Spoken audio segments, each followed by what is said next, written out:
John, do you copy over on the admin channel?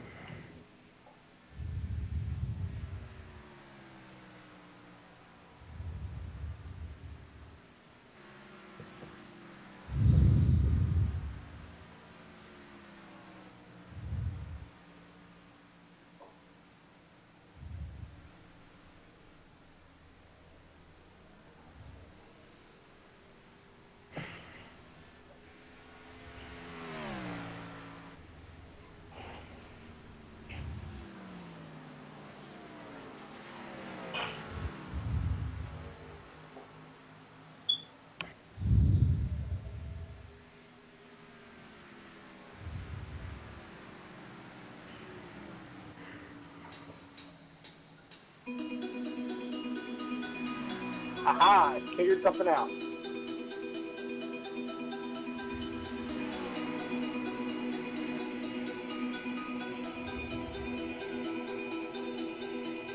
The RTFT All-Star Racing League is on the air. B-Cars live from Kentucky Motor Speedway. Tony Trapasso up in the booth with you tonight, joined by Mr. Sam Cooper Bennett and Mr. Taylor Burris. Gentlemen, how the hell are you? Doing all right tonight. Yeah, I'm doing all right. Not too bad. I'm excited to see this race tonight. Well, a couple of false starts on the new stream, but we finally got it taken care of. Being told Mr. Alex Green's going to be joining us in a little bit here on his way home from work right now. So, something to look forward to there. So, B-Cars in iRacing, the Xfinity program, if you will, live from Kentucky Motor Speedway, the Bluegrass 225. Now, Taylor, for those who aren't familiar with the RTFT League, talk us through what we can expect tonight. Well, the RTFT All-Star Racing League is a league where we pit iRacers against some of the up-and-coming stars of NASCAR, IMSA, and many more other series. Tonight, we're expecting hopefully some good racing. We have a good mix of drivers. Looking forward to watching a couple of up-and-coming new drivers in this series, as well as some returning favorites. Some of the drivers. Go ahead, sir. Some of the drivers that we're looking forward to watching is Chris Gutierrez, Dallas Pataska, who won actually in our AM division last night, and Ray Black Jr., of course, who is our pro driver here for tonight's event. All right. So Sam and I are coming over from the open wheel world, seeing a lot of familiar names that run with us on a regular basis.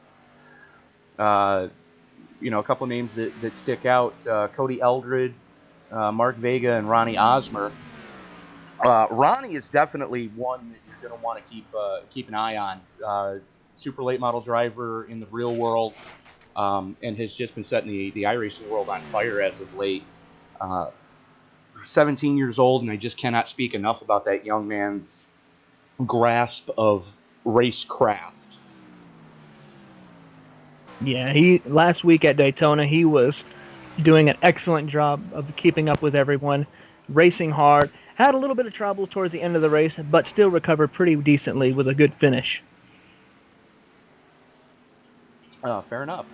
Another name that sticks out to me is Cody Eldred. Now, I'm not sure if you're aware of this or not, but Cody has actually won a championship in the Indy Speedway League.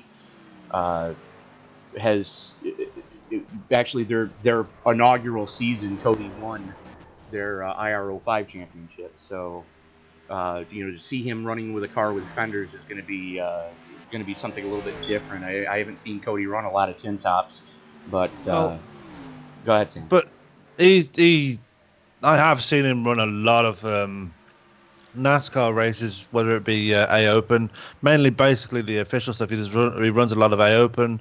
He runs a lot of NIS as well. So he actually this week, last week alone, he actually won 2 races minimum, and so he definitely knows his way around the stock car. He's definitely got the knowledge. So we'll be expecting big things from him tonight as well. Now another guy that knows his way around a stock car, currently sitting 16th quick. Mark Vega. Anytime I've ever gone to run an NIS race, I've gone to Mark and say, hey, what do you got for a setup? And he'll get me one that generally will, I'll be able to put it in the top 10 easily. And I'm not that good of a driver. Yeah, both Mark and Cody have been doing excellent jobs this season. Cody making an excellent job last season, of course, still looking for that first win in the RTFT All-Star, but I think this season he's going to shine and probably pick up a win. Same thing with Mark Vega. So good to see that going on. Just joining us now, as soon as I can find him. There he is. On his way into the broadcast booth to join us, owner of the Indy Speedway League, Alex Green. We were just talking about a few of your all-star drivers, Alex. By the way, speaking of all-star drivers, congratulations on your win last night at Talladega. Hey guys, thanks so much. Thank you guys for having me. Everybody hear me all right? Yeah. Yeah, I could hear you. We got you. Excellent. Putting about 9.5 on me, sir. Excellent. So, no, we were just talking about, what to expect tonight here at, Kentucky Motor Speedway in the Xfinity cars. Now, Taylor, you and I were talking earlier. We're talking somewhere in the mid-20s for fuel stint, and you said it's basically suicide if you want to try to run double stint on the tires. Yeah, pretty much. During the practice run, I was seeing some of these guys, their tires, especially that right front, is going away real quick after only less than 10 laps. So hopefully these guys can manage their tires, keep that car off the wall coming off of turn 2, and they should be okay. Other than that, we hope we have good racing tonight. All right, as the red flag comes out, we're going to bring up the standings list, and we're going to watch live qualifying with the rest of you folks. As Taylor pointed out earlier, we've got one quote-unquote pro driver running with us tonight, and that's going to be the 07 of Ray Black Jr. Ray driving, of course, in the real-life Xfinity Series. So it's going to be good to see how some of iRacing's finest can compete with one of the real world ringers, if you will. And let's give him a shout out after this past weekend at Daytona, finishing in his best finish in his NASCAR Xfinity Series with a 12th place at Daytona. So let's give a big shout out to him for that. And Daytona is always one of those wild card tracks. Either any one of the restrictor plate tracks, that Talladega, Daytona.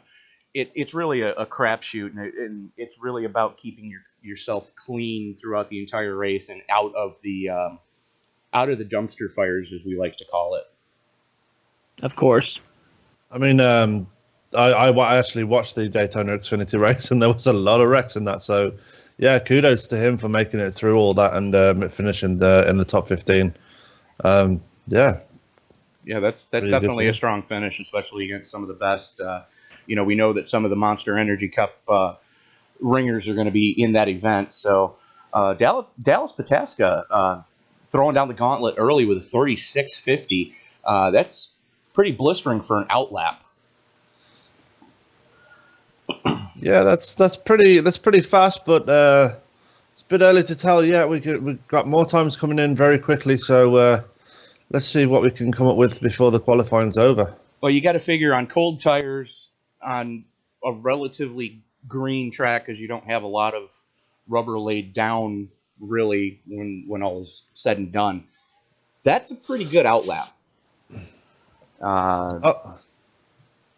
Yeah, he's ahead of Dustin Ping by over 1/10 of a second, and that's a pretty big gap on these tracks in these cars. That's a big ask, especially with a fixed setup. So, good on him there. Vega throwing down a 31.557.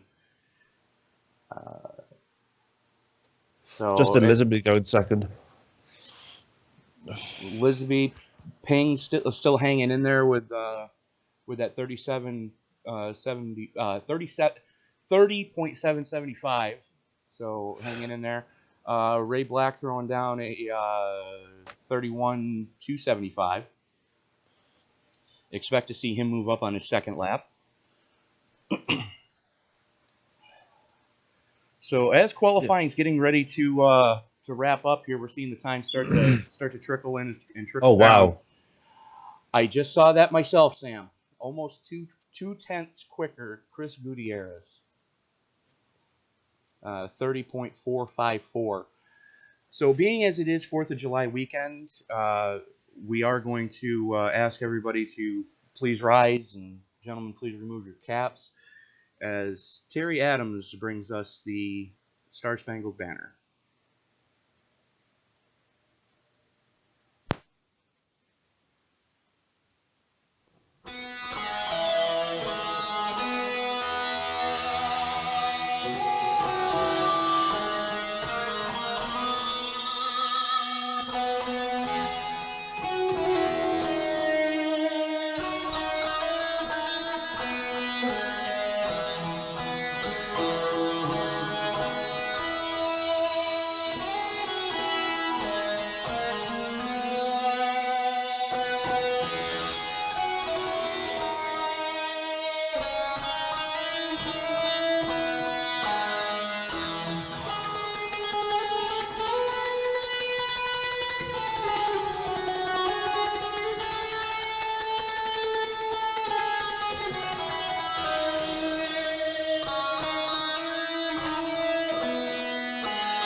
Helps if I turn my mic back on, doesn't it? I thought the national anthem was running a little bit long.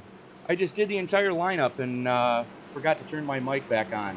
Holy I Christmas. thought Terry was just going hard on the guitar. Yeah, no. National Anthem actually ended over a minute ago, so we're going to turn I thought it the did. standings off there. So Chris Gutierrez in the 22 is going to bring him down to the green. So talk to me, guys. What are you thinking tonight in the Tin Tops? I think it's going to be a great race. Hopefully, these guys will keep it clean. Keep an eye, especially on their tires. If they do that, I think we'll have. Green flag, green flag. Well, in all of my experience with the tin top cars, the one thing you definitely have to watch is the tires. These cars, especially the A car, but a little bit more in the Xfinity car, as they roll in the corner, these cars will start to get a little loosey-goosey, and all it takes is one car slide. And there we have it right there. Field's starting to get strung out a little bit. Chris Gutierrez showing the way. Dallas Papaska right in his slipstream. They're starting to put a little bit of gap on Justin Lisenby. About 3/10 separate the front two from the rest of the pack as they're starting to try to get a breakaway going here. 05 gets by the 22 going there into the corner, but he doesn't look like he's going to have enough to clear him just yet. He got him. Well, that's the one thing you got to love about this track is you can keep it wound up on the high side. Gutierrez under attack right now. Justin Lisenby making it look that easy. He just bombs it into turn number 3. Gutierrez probably playing the long game, or long ball as you like to call it, Alex, where he's saving his tires early so he's got some left towards the end of the fuel stint. Oh, absolutely. You have to play, especially early. It's lap 3. There's no point leading these laps right now. But the Dallas, he'll find later on that it's going to start getting loose on him. Yeah, Mark Vega just got loose off a little bit ago, and that was quite a save he just pulled right there. Vega taught me a lot of what I know about stock car racing, and the first lesson we went through was how to save a car. Very much so, as he is under attack right now of Francois Pelletier, the former Mini Cup driver. I saw him run, I believe, a couple times at Oswego Speedway up in central New York. So it's good to see him able to wheel that number 19 as he gets by Vega on the high side. I'm going to have to say that the high side's probably going to be where you're going to want to be tonight. I mean, everybody who's went super low has got it loose. Now, I noticed on the right side of the car, on the high side, did the 19 scrape the wall a little bit there? It looked like he had a little bit of damage. Possibility? Not seeing too much. If it is, it was just a couple stickers getting rubbed off.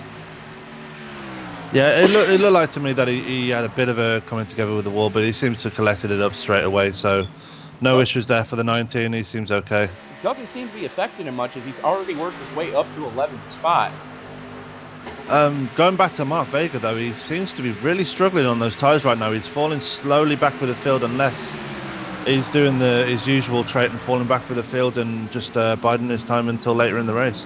Well, Vega also has a secret weapon that he's gotten many a person in the ISL on, and that's pit strategy. He's the master of being off cycle, and he knows just when to do it, so the pit cycle plays to his advantage. Yeah, which is also the same game that Cody plays, and that's how he won the ISL title as well, so watch out for him later in the race. Quite a battle going on around 8th. Ronnie Osmer trying to challenge Ray Black Jr. They were side by side. Looks like Ronnie got back in line. Ronnie did get back in line, trying to get some heat back out of his tires. Got a good run coming off of 2 there. Got Black it looked like set he up. wanted to stick it on the inside there, but he just couldn't get the top car to stick. Well, I'm not sure if it's he couldn't get the car to stick. I'm thinking Osmer is wanting to run that second line to try to both save his tires and let the car stay wound up on that top side. The one thing you got to give Ronnie credit for only being 17 years of age, the kid definitely knows what racecraft is all about.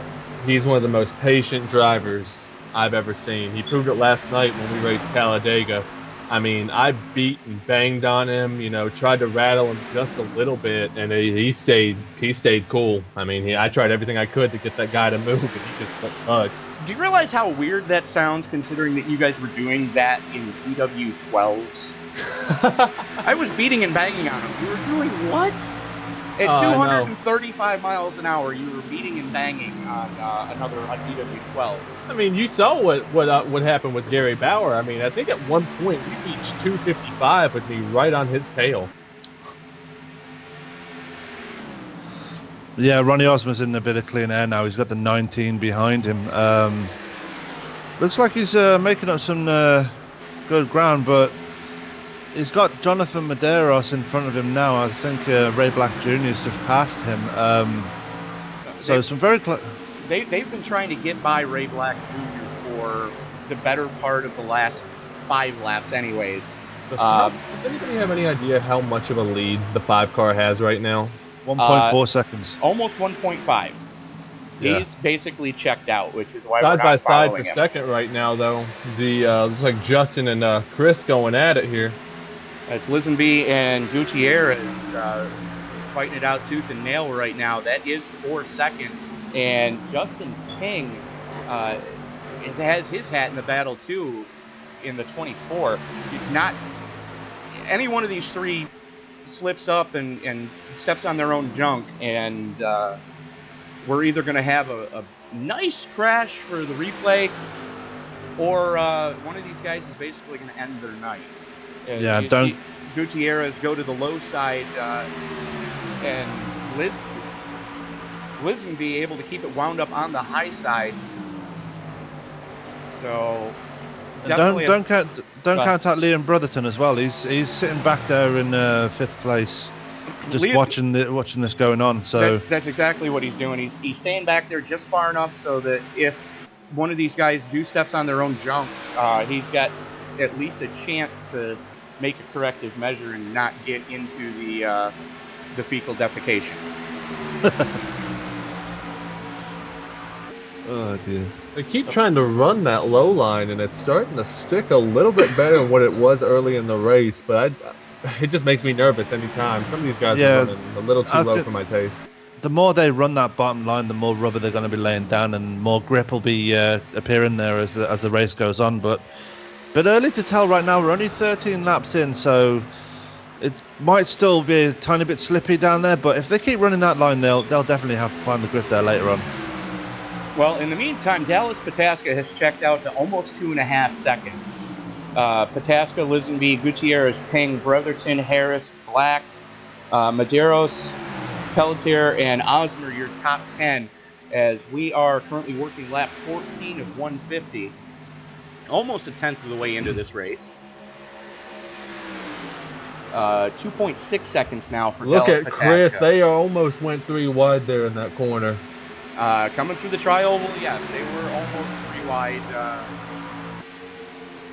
Gutierrez wisely backing off just a tick and letting Ping get to his inside. It's going to be interesting to see what the 24 can do as they almost go 3 wide again. Ping wisely self-preservation mode kicking in that Jim Beam Apple number 24. Pulling his foot off the fuel pedal and saying, go ahead, it's too early, I ain't doing it. One thing I wanted to point out to you guys is Francois Pelletier. He started shotgun on the field and he's up to 9th already. I mean, that is coming with a head of steam. Oh yeah. I dare say that he's about 2.5 tenths back off of Ray Black Jr. Currently sits at 8th. When he gets there, Black Jr. is going to have all of everything that he can handle when Pelletier finally gets to his back bumper. But he's practically there now. He's practically there now, but this battle for second still rages on. Lisenby, Brotherton, Ping, and Gutierrez still just tooth and nail this early. It's amazing that these guys are pretty running exciting this to see. hard. Ooh, There somebody goes got Brotherton. loose. They're 3. Oh, no! no! 22. Oh, what a Does he save. save it? Does he 41. save it? Does he have Oh, it fight it saved? out. No. No. And there's the caution. And Dallas has got to be banging his fist on the steering wheel at that. Yes, he is. He was in cruise control. So we're gonna go. We're gonna follow along with the 24 and see what really caused that whole melee. Didn't quite catch it there. see the 41 and the 33 in front of him there. He's got the 22 to his outside as they come down the back straightaway. 41 tries to throw a block. They go 3 wide. The 41 just gets into the 22. I don't think he realized that the 22 was still there. You know, when you're the meat in a sandwich like that, things can happen very quickly. I love that drift from the 22. Oh, absolutely. That was one of the most beautiful pavement drifts I've ever seen. Good driving from Gutierrez there. Let's watch a chase cam of the 41 and see what took place. You see him getting a good run off of turn 2, gets to the inside of the 33, goes right down into that middle lane. They're almost 4 wide. The 22 is really what caused that. He tried to sneak in there. There wasn't quite enough room. Door banged the 41, and you know, the 22 just tried to muscle his way in there. There wasn't really room, and the 41 comes out on the losing end of that whole exchange. Everyone's down pit road. Yeah, everybody came. Dallas, first one in his car, had a pretty good stop. I'd be surprised if he gets beat off pit road here. Well, let's see. They got the left side of the car jacked up. He's probably begging his pit crew now. And the 31, did the 31 get him? Did the 31? The 31 got him. Was he speeding? That's the question. I don't think he was. It's going to be close. What's the speed limit in Kentucky? Is it 50? Hell if I know. I think it's 50, and at the line, he was 48. So Yeah, Justin Lisenby able to win the battle off pit road. 41.8 seconds from entry cone to exit cone. That's fast. Brandon Wilson in the 501. Are you guys sitting down for this one? I'm thinking he only took right side tires. 36. No, I watched him. They jacked both sides of the car up. The 501? Oh, the 501? The 501 is going back down pit road. Okay, so he did only take right sides that last time. Oh, wow. Because he was almost 10 full seconds to the good over everybody else. So race control has given that to the 41. I mean, that was pretty obvious by the way he just door slammed him, but Justin Lisenby did try to claim it, but... Now, guys, one of the things I want to talk about is now that we have some cars with damage is how important is the draft at Kentucky? Wait, it races almost like a super speedway early on. Hold on, Alex. Mm-hmm. Sam, did you just say that it was given to the 41? Yes. That makes absolutely no sense because the 22 is the one that tried to muscle his way through an opening that didn't exist. Yeah. But... race control's cool. Okay, we'll agree to disagree, and 15 laps left on the stage also, so it's gonna be interesting to see who's gonna get the stage win. Yeah, something that Sam and I both aren't that used to is stage racing. I'm not used to that at all. Okay, so something the three of us aren't used to is stage racing. So I don't know if we should bring Taylor in on this one and see what point does the stage end. Lap 35, he just said it in chat. Oh, fair enough then. Okay. He said 15 laps, now is on lap 20, so I believe it's going to be lap 35. If we can bring Taylor in, that would be great, because I would like to know what... I mean, if you watch the chase cam of the Gutierrez Bretherton incident, is Taylor here at all? I don't believe he is. No, he's here. So, Taylor, are you with us? Yeah, we can hear you, but very barely. I can't hear him at all. I can hear him. Check your toggle button, bud. Let's... just about to go back to green. We are just about to go back to green. Lights are out on the pace car. Just wondering what was the reasoning behind the call on the 41 there, considering that the 22 was trying to go for a gap that didn't exist. I was just curious on that one. We're getting ready to go back to green here, so Justin Lisenby in the 31 able to win the battle off pit road. Dallas Pataska going to have to go to work all over again. That was an awesome stop by Justin. There's Samuel Harris making it up to third place as well. Guys, looks like it's going to be... And they're going. Green flag, green There we flag. go. Lisenby gets a great jump. Pataska trying to go with him. Sam Harris in the 98 to his inside. So Harris able to get a really good jump. The hardest starting spot in all of iRacing, outside row number 1. And Pataska is mired in traffic right now. He's got King to his inside. Finally gets a good run off of turn 2. Now has 2 wide in front of him that he's got to contend with as Harris goes to the inside of Lisenby. I think he's going to get it right here in the corner. I think he's going to be carried with momentum. Oh, he's on the apron. Well, that's the thing. They can use know. the apron here. Something that a couple of other leagues that we know of have, said you can't use the apron. These guys can run basically anywhere except on top of the wall. As Pataska gets a run down the back straightaway, dives to the inside of Harris. Can he make it stick? Has the clear on Harris. Now sets his sights on Lisenby. He pushed the 31 up the track a little bit, but I don't think it gave him enough of a run to do it. Lisenby, Pataska, Ping, Harris, Black Jr., Medeiros, Pebon. I'll get that right before the night's over, I promise. You can do it, Tony. Gutierrez, Pelletier, and Osmer, your top 10, as we are fast approaching the competition caution to end this first stint. The correct pronunciation of his name is Pavon. Pabon, okay. Now, Jeremy, one of the things we see in actual stage race NASCAR races that they do is some people, when they don't have a chance to win the stage, are going to short pit and try to get the better track position when pit road opens up. You think we're going to see anybody try to do that here? Probably not this early, but you do see Dustin Ping has Ray Black Jr.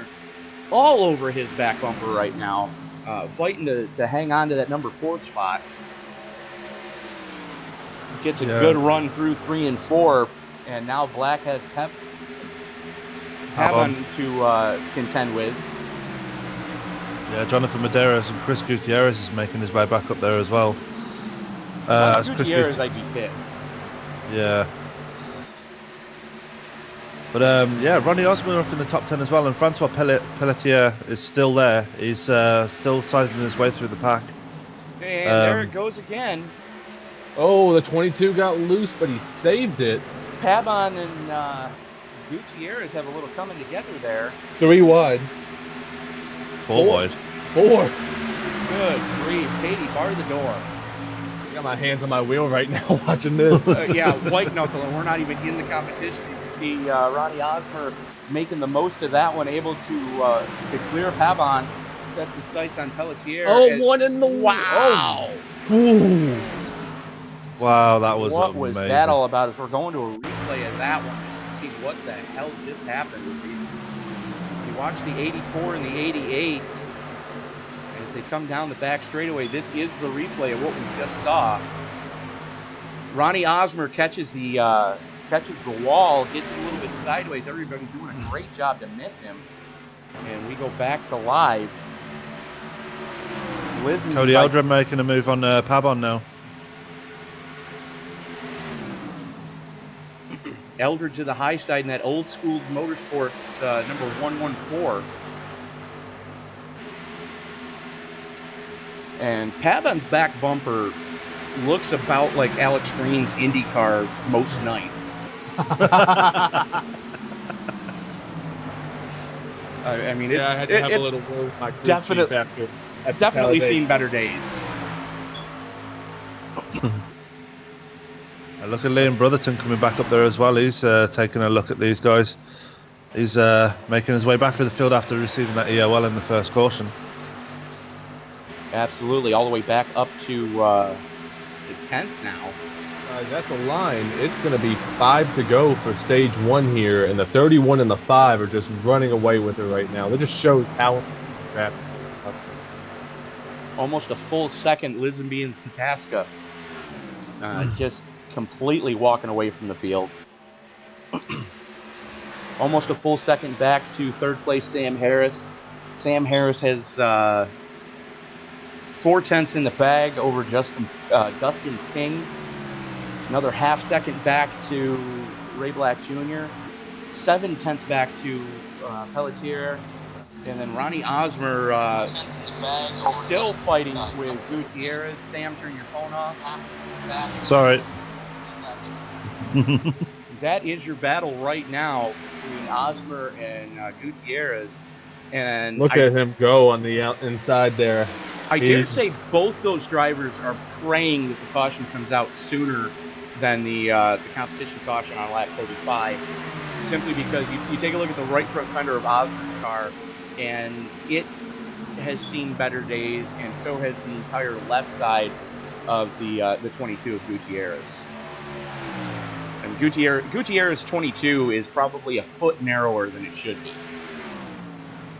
One of the big things, if I'm spotting for people, I'll always try to remind my driver to do is take care of your stuff, but abuse it when you have to. A lot of these guys, I think, abuse their stuff a little bit more soon than they had to. Yeah, and that's the problem. If you use up your stuff too early, you're going to find yourself in serious trouble, and that's not what you want at this stage of the race, especially with the first stage about to come to an end. And business is picking up around the third spot. Sam Harris now fighting with Justin Ping. Harris has the spot. Ping wants it. Ping now, to if the Dallas inside. wants to make a move to be a stage winner, he needs to do it now, as what's essentially the white flag is going to come out for this stage. Working lap 34 of 150. Well, I'm saying for stage one. I gotcha. And Ping with a nose out front. Going to be on the podium for the stage, but doesn't get the stage win. Looks like the stage win is going to be Justin Lisenby here.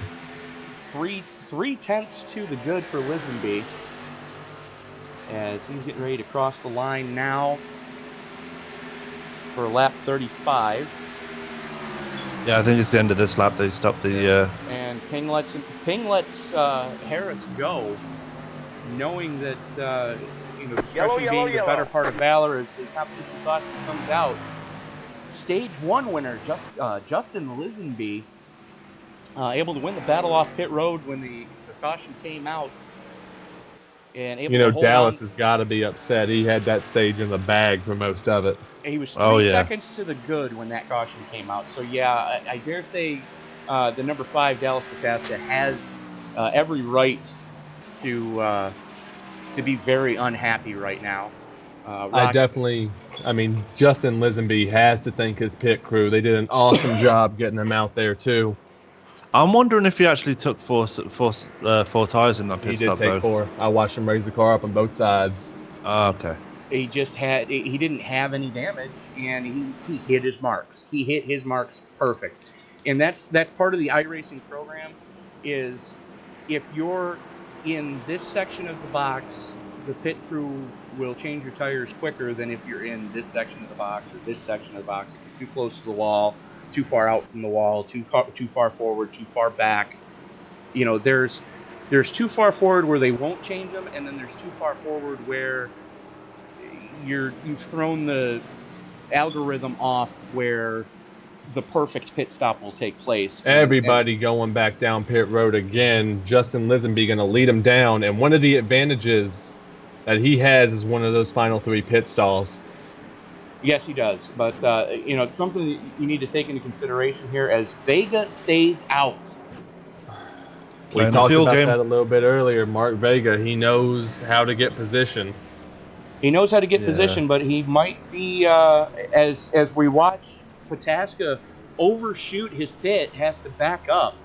Ooh. That's going to cost him. It's going to cost him big, especially with this many cars on pit road.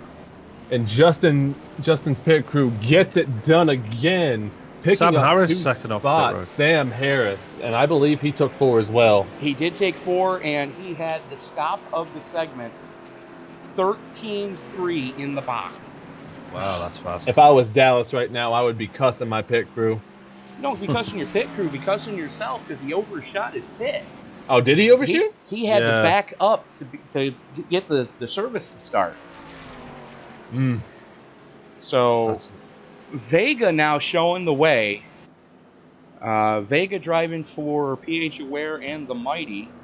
And thank you, Trading Paints. I hate you. I hate you. I hate you.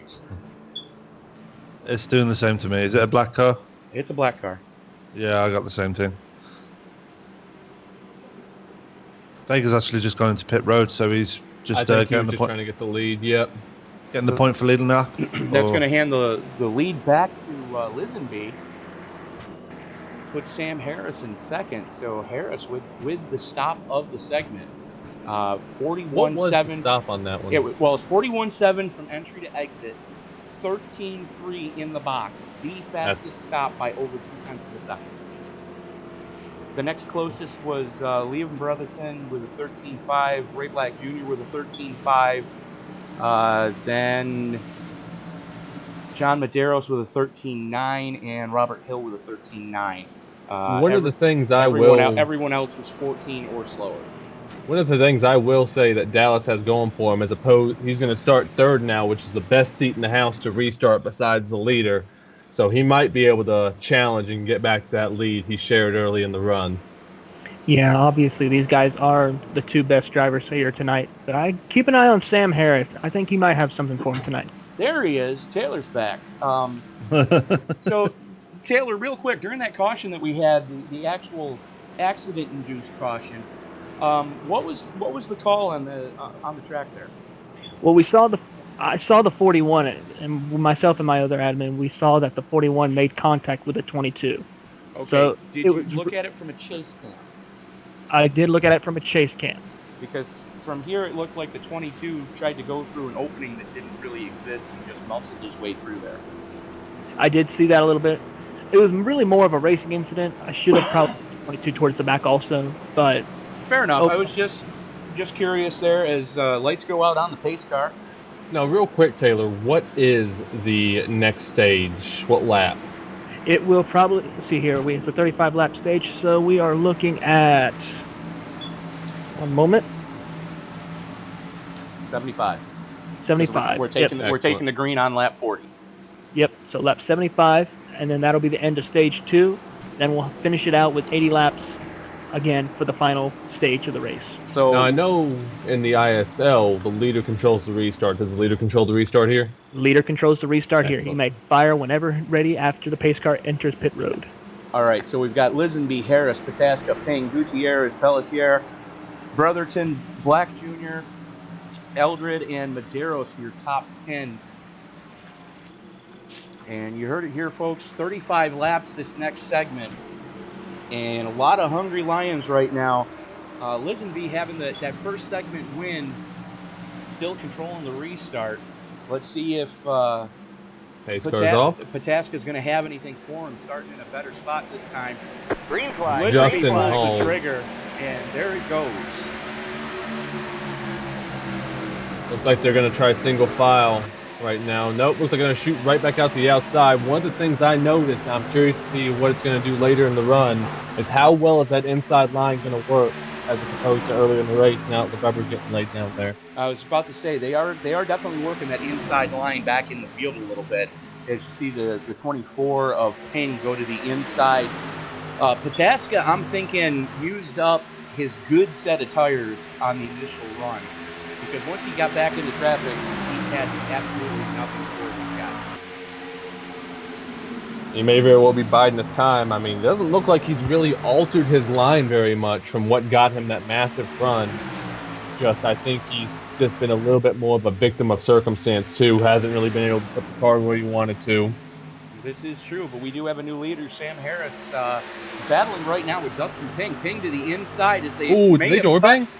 Another coat of paint, they would have been in trouble if they didn't touch. And Harris able to hold on to the lead there, keeping it wound up on the top side. Dustin Ping on the inside having to keep it pinched down just a little bit. Nose out front as they come through 1 and 2. Here comes Harris back on the high side. 3 wide. Ping throws the block. We are 3 wide. Here comes Lisenby. And Ping cuts him off going into 1. Ballsy move from Ping. Ping to the point. Lisenby holding on for second right now. Harris and Pataska fighting it out for third. Basically throw a blanket over your top 4 as they are starting to gap Francois Pelletier. 2.5 tenths to the good now. And for those of you who are math majors, bite me.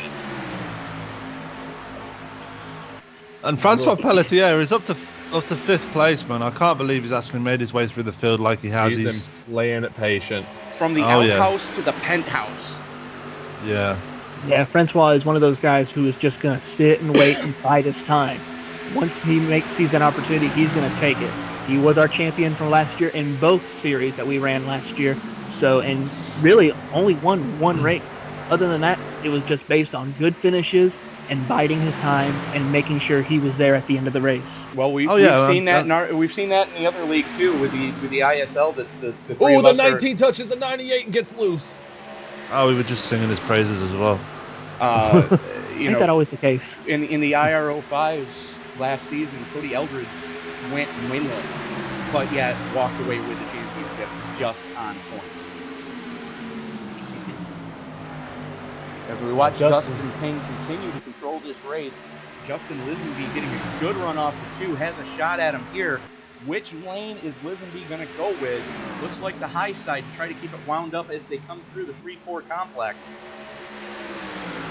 Now, one of the things I'm noticing Dustin's doing that I think's giving him a little bit better run off the corner is you'll note that some of these guys are running the very bottom line. He's actually running a lane up, and I think that's keeping his tires a little bit cooler, letting him get on the gas just a little bit sooner.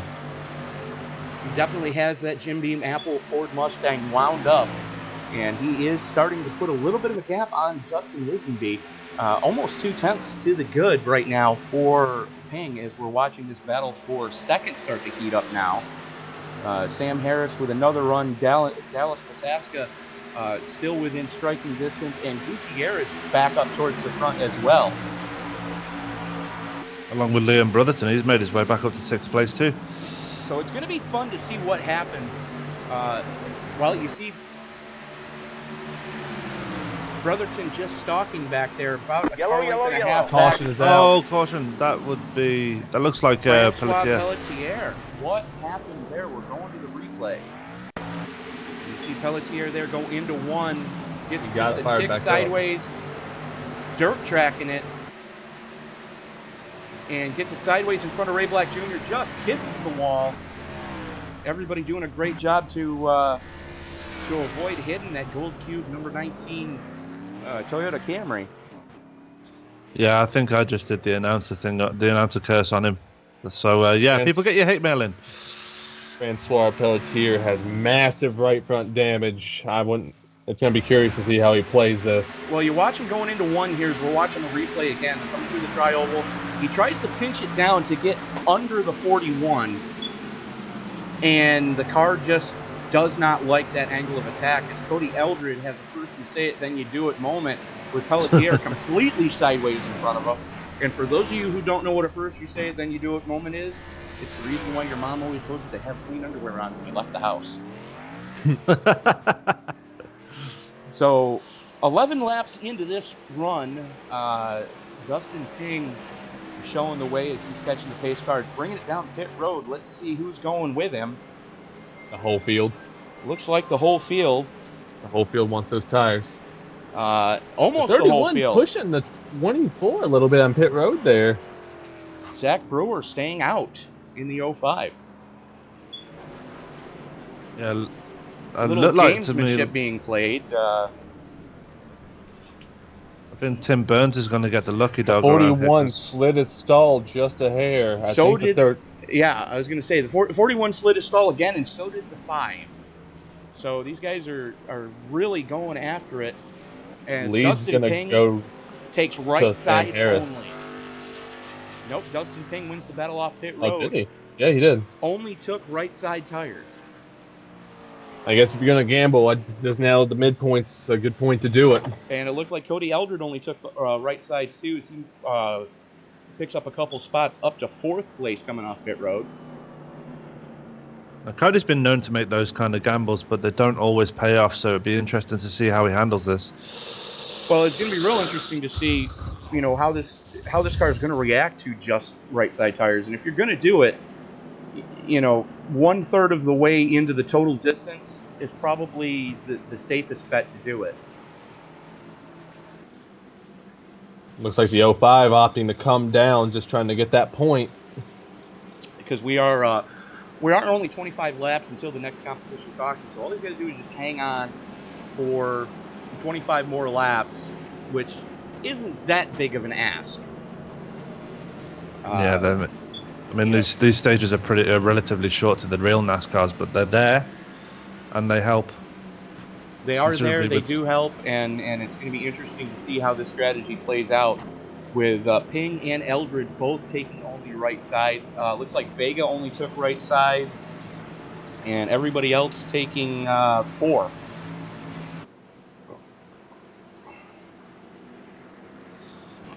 So, speaking of Mark Vega, he's actually up into the top 10 now, which is that's probably because he only took 2 tires, but he only took 2 tires, but he is still on the lead lap. He is back in the mix, if you will. It's going to be starting back in row number 4 with Ray Black Jr., Dallas Pataska in front of him, Chris Gutierrez in front of him. So it's going to be good to see how Vega's going to be able to handle it. But one of the bigger movers right now, Cody Eldred, up into 3rd in the old school Chevy. Excuse me, the old school motorsports. Tonight's Heartburn brought to you by Burger King hamburgers. So, it's gonna be interesting to see how these pit strategies are playing out. Something we, Sam and I normally don't see in the broadcast booth during one of the open wheel races because it takes the same amount of time to change 2 as it does to change 4 in an Indy car. Yeah. Yep. So definitely something interesting to see here. Seeing often they gamble, it's how much fuel they put in the car. That's a good point too. Did they get enough to go 25 laps? Because according to what Taylor was telling me in the pre-race, you're only looking about 25, 26 laps on a full boat of fuel. So, being as they only had 11 laps into the last stint, were the teams able to pack these cars full to go the rest of the way should this stay green during the rest of the segment? We're about to go green again. The lights are off on the pace car. Let's see how these... Ping, Harris, Eldridge, Lisenby, Gutierrez, Pataska, Vega, Ray Black Jr., Pevin, and Robert Hill Jr. rounding out your top 10 as we are ready to turn them back loose. 25 laps left to go in this segment. 24, actually, left to go in this segment. And let's see what's going to happen on this set of tires with Dustin Ping as he doesn't waste any time. Green flag. Sam Harris trying to throw the block on Cody Eldridge. Look at the jump he got for it, too. Well, Harris, tried to make a 3-lane change and almost clobbered Cody Eldridge before they even got to the start-finish line. Tell me these guys aren't racing like it was the last lap, and we're only, 52 laps into a 150-lap total event, as we're almost 3 wide for second place. This is crazy to watch. I thought this race was 175 laps. I'm looking, it says 150 on ATVO, so if I'm wrong, ATVO's wrong, and I apologize, ladies and gentlemen. No, we're right. 150 laps. Oh, okay. So, I I apologize. got confused with next week. 175 at New Hampshire. Okay. New Hampshire's going to be a fun one to call, too, guys. absolutely. New Hampshire's always a fun track, period. But Taylor, I would like to put this out to you, considering that you've let us come and play in your sandbox on this Monday night. We're going to be here not tomorrow night, but the following Tuesday, because we are taking the 4th of July off for the open wheel stuff. If you want to come play in the Indy cars with us up in the booth on a Tuesday night, we will be here in 2 weeks. Yeah, absolutely. We'd be glad to have you. I would love to, but Tuesday nights are a little bit of a different night where I'm with the family and everything like that. But if I'm open on a weekend, I'm more than happy to hop in and call a race with you guys. Well, Sunday nights we race as well, so we also run Sunday nights, and Thursday you're welcome to join us for. We do some series. Yeah, we do some real fun stuff with the Pro Mazda cars on ovals. So definitely something to look forward to. We're going to be at Charlotte. I don't live till you tried the Pro Mazda at Martinsville. That was last week. That sounds interesting. It's actually a fun car track combination.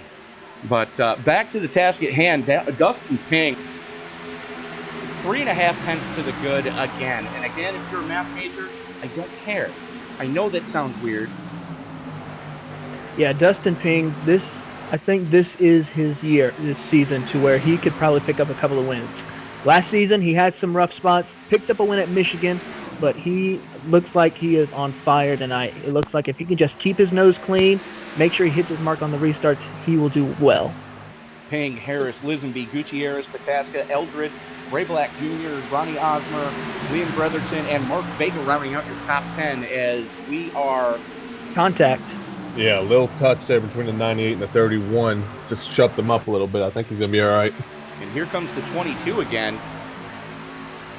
Chris Gutierrez making some big hay on the inside. Gets by the 5 of Pataska, now sets his sights on the 31 of Lisenby.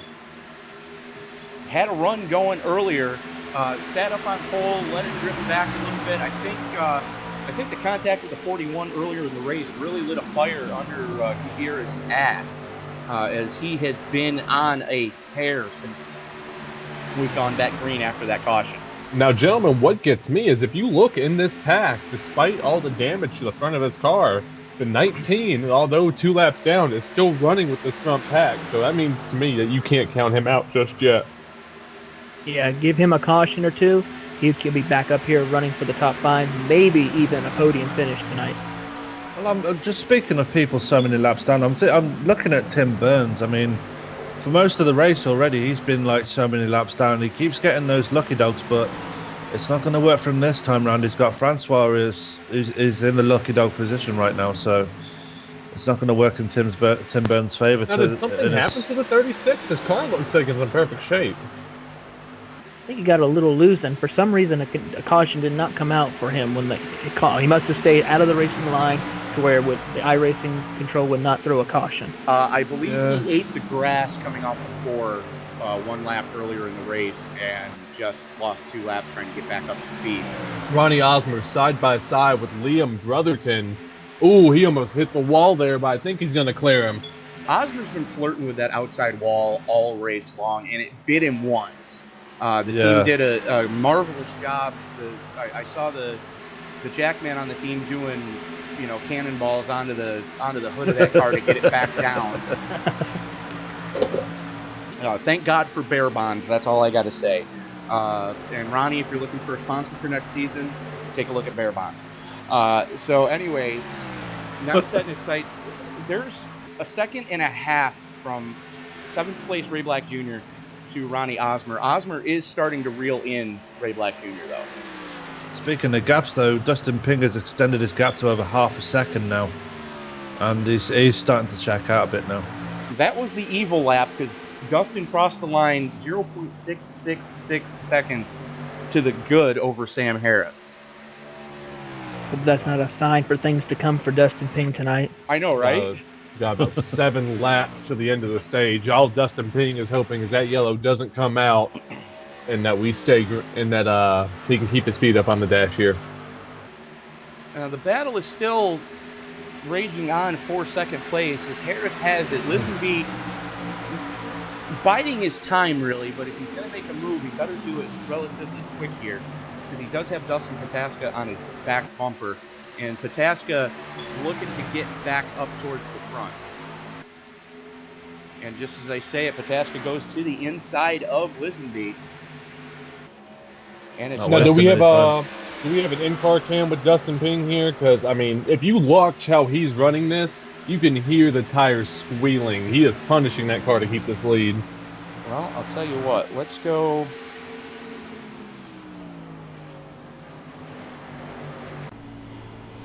We do have an in-car, and we are riding on board on the gyro cam right now with Dustin taking it down the back straightaway. Just listen to those tires scream. Yeah, the other night in the amateur race, we had some drivers who were nearly turning their steering wheel over 90 degrees. It was just ridiculous of how bad these tires were going for some of these drivers struggling to keep grip on these cars on this track. And now we're watching the helmet cam and not really turning the wheel all that much. But it's the line he's running. Going from He's about hit- noon to about 10:30. If you watch that red stripe right in the center of the steering wheel. It's all about the momentum he's carrying in the corner, though. And you can hear it. He's not using a ton of brake. You don't hear that tattletale brake squeal that you hear a lot of times when somebody's really overdriving it. He's lifting early, letting the car float, letting the suspension do its work, and he's now over a second to the good over Sam Harris. Just impressive driving. When you get your line figured out and you get in that groove, it's one of the best feelings in the world. He's letting up right when the wall changes color, and then getting on the gas right at the perfect time of the apex and just carrying it through the turn. And as you say that, he catches the apron through the middle of 3 and 4 and has to chase the car a little bit, but doesn't seem too rattled as he just gets right back into it and just letting that car do its work. Justin Littleby under pressure now from Chris Gutierrez. It looks like he might be losing another position there. And we are going to go to... do we have it?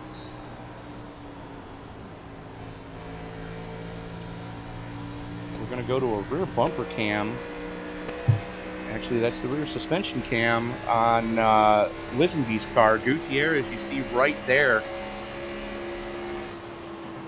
2 laps to go for the stage. And look at the 19 trying to get his lap back the hard way here. Where did he come from? Oh, and the 22 eats the wall. And you saw And he that comes up on the track. from the gearbox. It out. We are going to go back to our TV cameras. The 22's toe looks like it's messed up there on the front.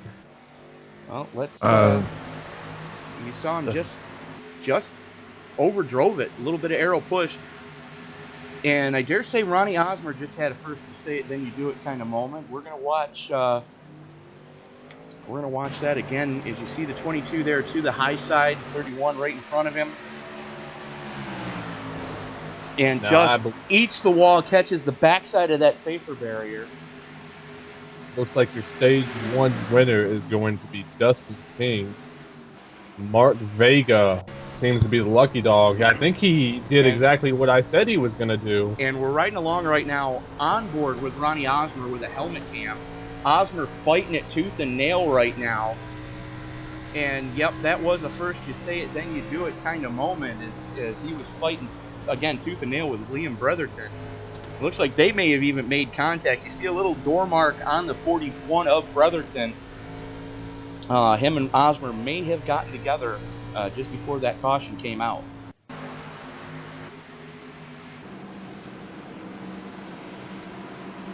So we are back live, and there's lap 70.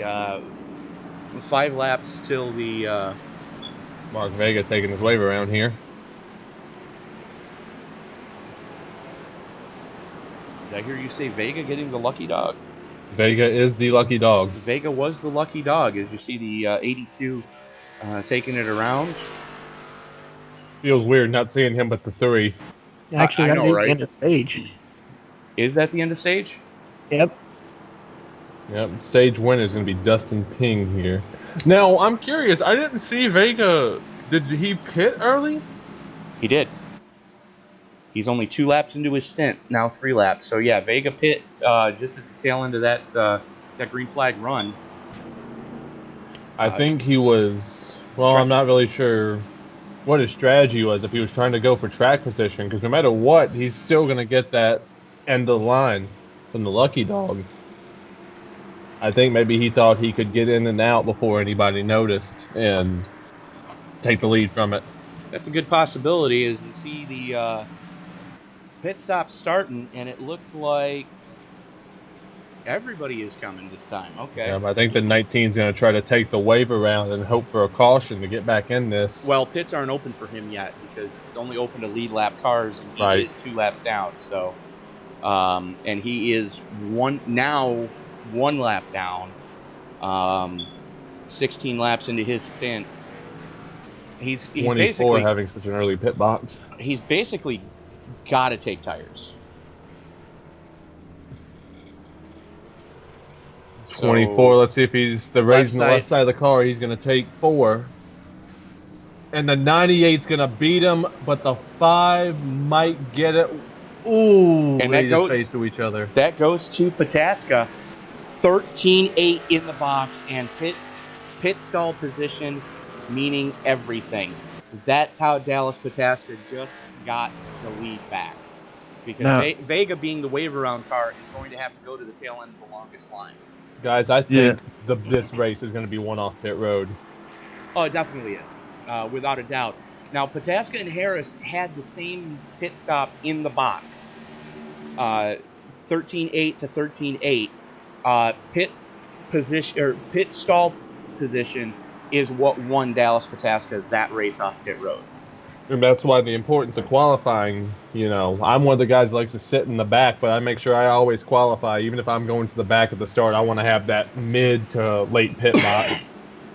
Now, I do want to point out the stop of the event, of the stint so far, Robert Hill Jr. in the 95. Are you sitting down for this one? 12.8. Wow. 4 tires. I'm wondering if he took fuel or not. Oh, he had to have. He had to have. They were 16 laps in, but a 12.8 stop for Robert Hill Jr. in the 95. Lights are already out on the pace car. Pataska ready Harris, to go again. Pataska Harris, Ping, Lisenby, Eldred, Bretherton, Pabon, Hill Jr., Osmer, and Black Jr. Rounding out your top 10. And we are going to go to lap 150 this time. Dallas Pataska back up on point, where he has just shown he's been so dangerous. When he gets that Armed Forces number 5 in clean air, good luck. This restart. Whoever's got the best restart is ultimately taking the lead and cruise most of this race. Clean air is the key in the Xfinity car. Pace car is all, and the 5 goes, and I think you got the start. Green. It almost looks like the 31 left of this on the start. Sam Harris able to time it just right, stays with him. Dustin Ping now fighting with the 31 to Justin Lisenby. That's your battle for third. Already putting a gap on Cody Eldred, who got off to a bit of a slow start, but he's starting to grab it back again. Doe bomb and turns to 98. Yellow. Oh wow! Let's see that again. Keep your eye on the 24 of Dustin Ping in that Jim Beam Apple Ford Mustang as they come down the back straightaway. He gets a run on the 98, gets there and just pit maneuvers him. Yeah, the 24's got some serious damage on the front of that car now. He does have some serious damage as it looks like an angry Mustang now, like a F up emoji frowny face, if you will. It looks like he got in. Say again, you kind of broke up there a little bit, bud. It looks like he got in a little too hot in there, pretty much by coming into that corner, making contact with Sam Harris. Unfortunate for Sam. Unfortunate for Sam. Also unfortunate for Dustin, as the nose piece of that car has definitely seen better days. Now the question is the team going to be able to fix it so it doesn't overheat later on in the event?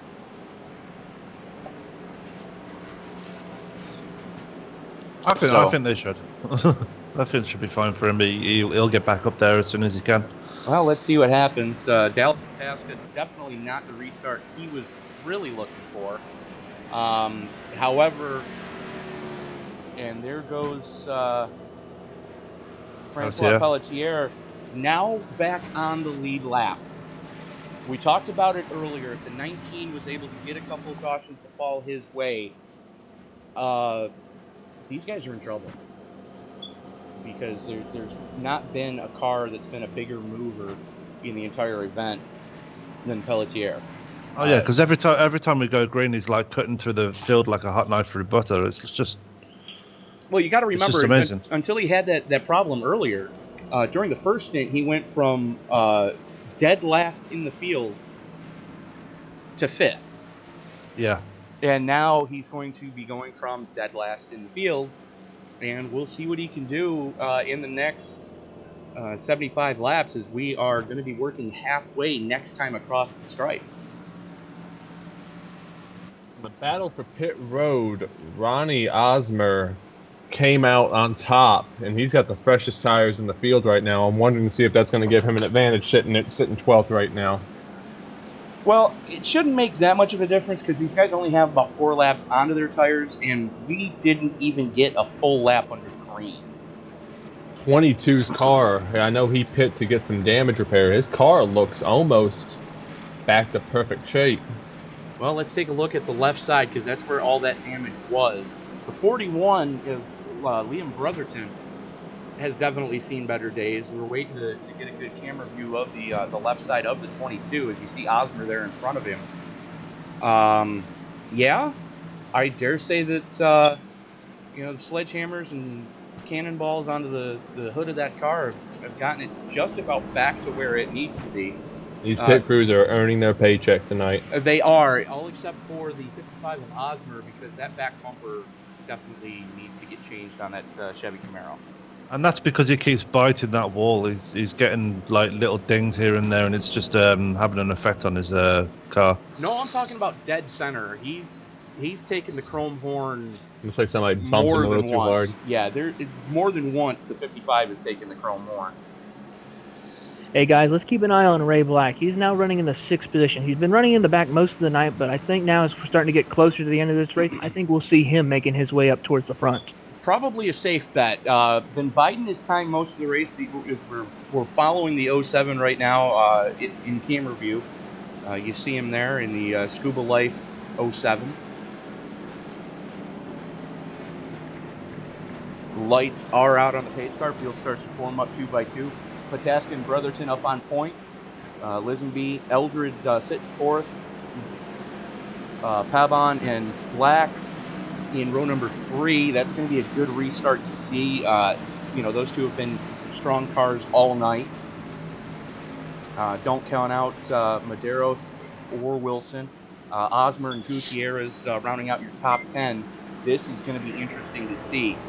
Now, we were able to see the 98 time the run just right on that previous restart.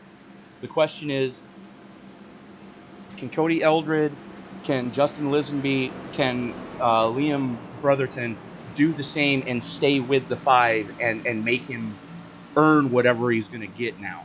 Because if the 5 can get away from these guys, forget it. You're not catching him. In the first 35 lap stint, actually the first, I believe we went 20 laps before the first caution came out, he was 3 seconds to the good when the accident happened. So holding him back, finally dropping a hammer as they go almost 3 wide. Holy Christmas. I think that was definitely the restart Dallas was looking for. Most definitely, because he's already 3/10 to the good. As Brotherton and Lisenby are battling side by side now for second. That's exactly what Pataska needed to see.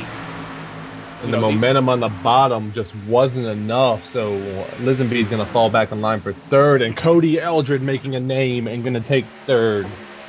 Just bombs it in there, giving plenty of room, but definitely driving it to see what he can get to stick. And here comes Ray Black Jr.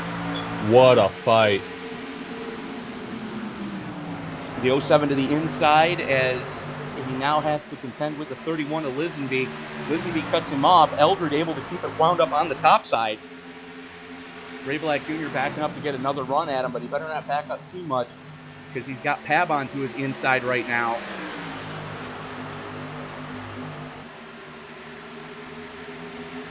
Dallas Pataska already 6/10 to the good, and we're only 2 laps into this restart.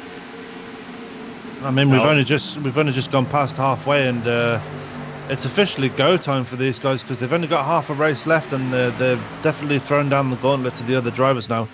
Unless your name's Pataska, who's just streaking away from the field. Now, we talked about how important the draft was at Kentucky. This is really about the time where you're going to have to push each other if you want to get back out to Pataska. Don't you guys agree? Well, they're definitely going to have to get back in line and not fight with each other, which, unfortunately, Brotherton is now starting to gap this year.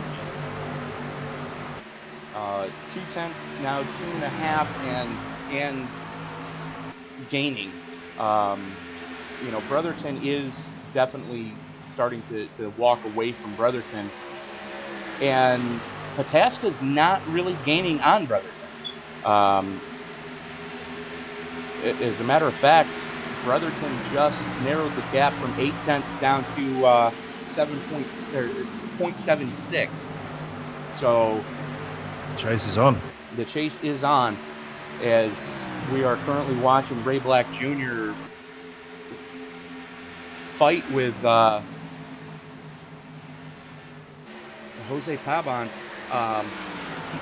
Pabon backing up to get another run at him, right into slipstream as they come down the front tri-oval section. And John Medeiros back in the hunt too.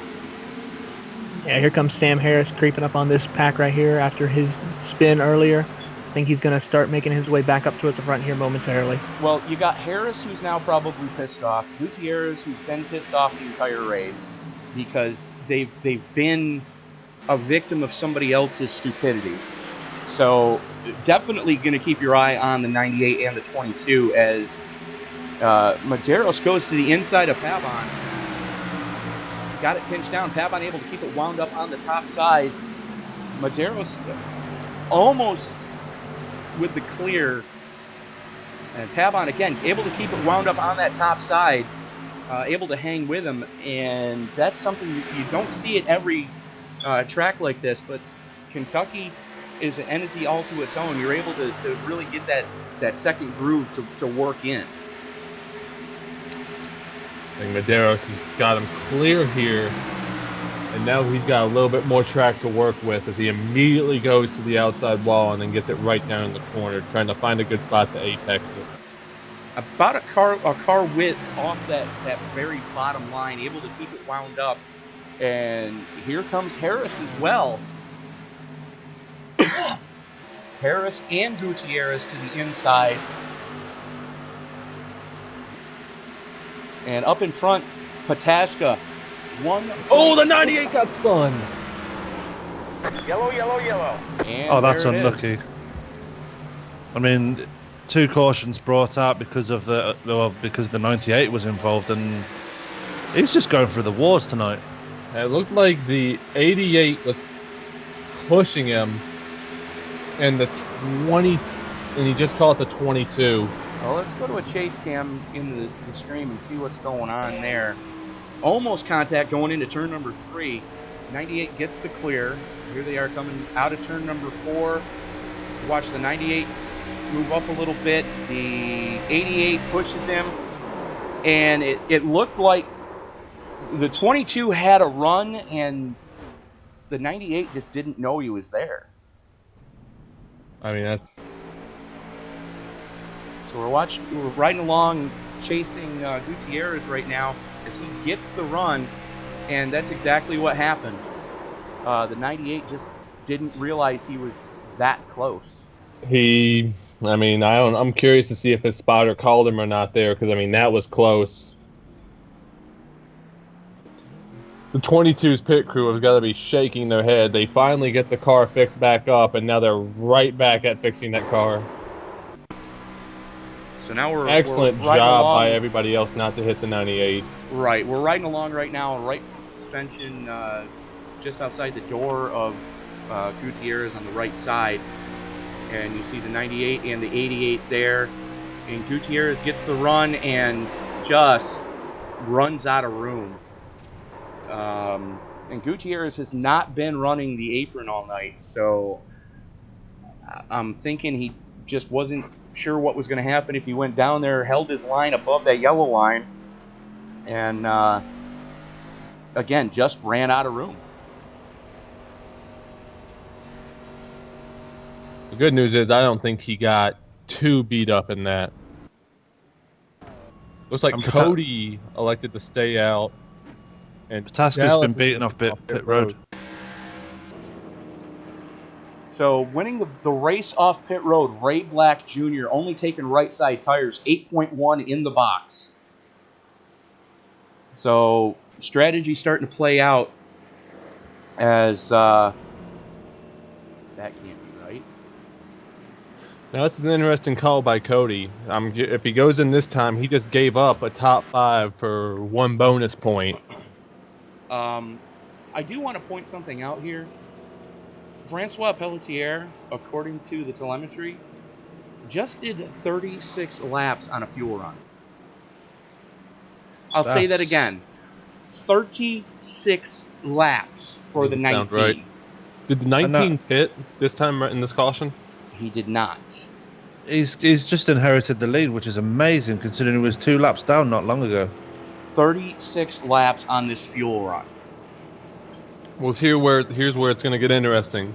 You have Ray Black Jr. on new tires versus the apparently very old tires of the 19. Well, I dare say that he's going to have to pit for fuel because, all the telemetry I'm seeing has shown that he has not been down pit road in 37 laps. You can't go that long. I mean, we've had cautions, but we haven't had that many caution laps to save that much fuel.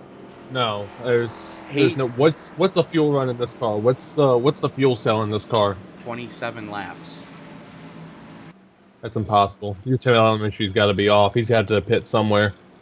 I'm looking at 3 different pieces of telemetry that say that he has not been down pit road for 37 laps. That's very interesting. That tank's got to be running on fumes. Well, we're going to see if he's going to take it down pit road this time as they work through the 3-4 complex. The thing is, though, cautions tonight have been breeding cautions, so I'm wondering if he's been saving fuel on the pacing laps. He's staying out. The car, look in the cockpit and see if we got the in-car cam. See if he's shutting this car off. I think he's holding the clutch big time. He's got to be. But the thing is, it seems like he's pretty good on the clutch.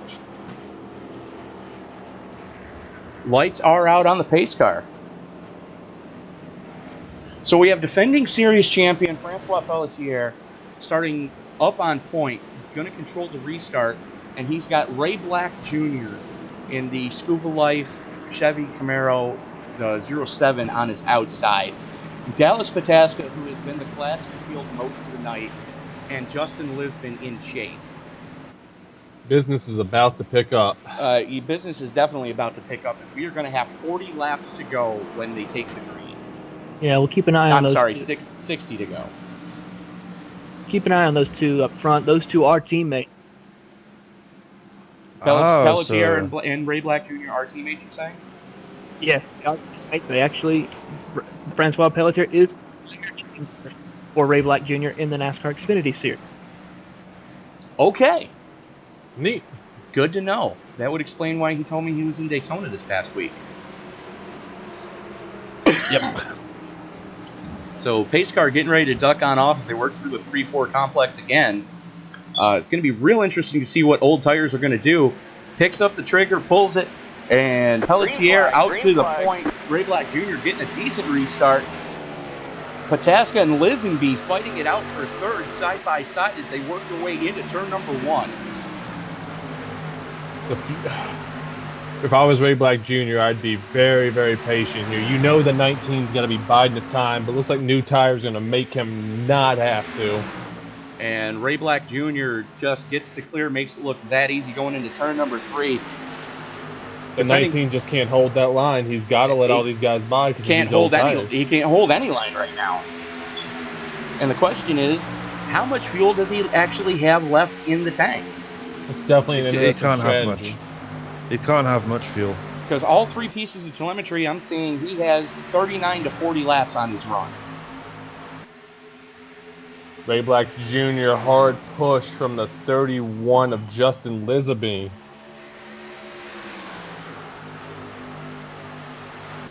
This is the battle for the lead right now, and I dare say we'll be watching this to the checkered flag.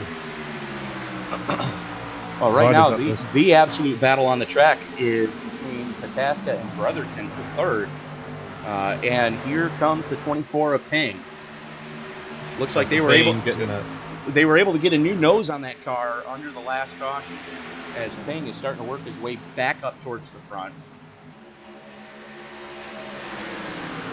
Now, I have to ask, are there fast repairs in this series? They have one fast repair, and that's Okay. And Lisenby back up to the point, got Pataska with him. They were both able to shuffle Ray Black Jr. to the outside, keeping him pinned down on that low line.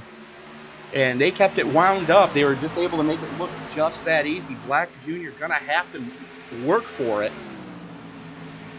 Lisenby up on point. Pataska in second. 3 wide. And we are 3 wide for third. Yeah, Brotherton's going to be pinned up on that wall if he's not careful. Oh, that was close. Oh, they And they touch. You see a little bit of a crinkle in the right front fender as Contact. Ray Black Jr. tags the wall.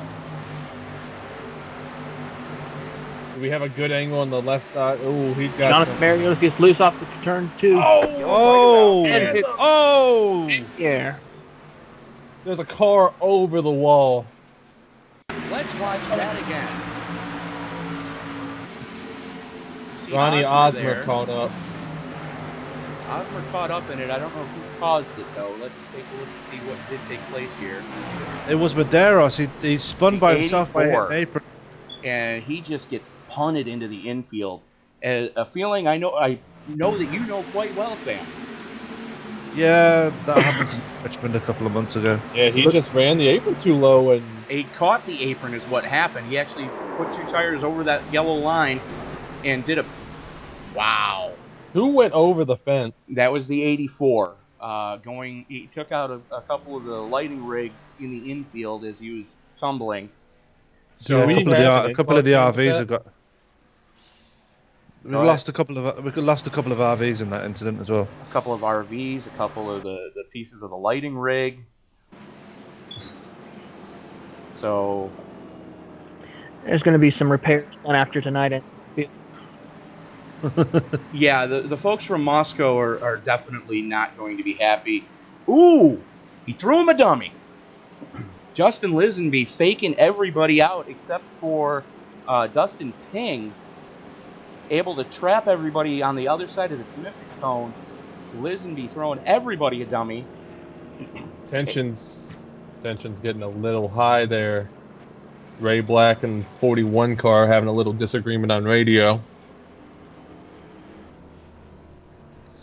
Yeah, Well- it's because of that incident just before the caution came out. Brotherton was actually running high, and just before the caution came out, Brotherton got actually pushed up into the wall, and he slammed the wall pretty damn hard. So And then came back down into Ray Black Jr. So Yeah, you know, Ray was running him hard and put him up into the marbles.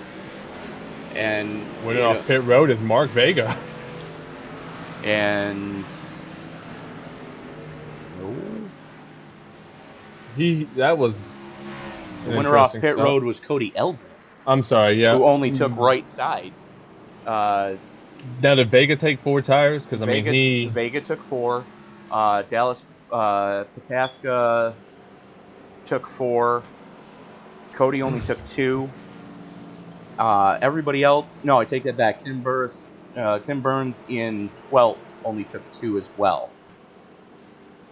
So you got Lisenby and Ping 9 laps into their fuel stint, 9 laps on their tires.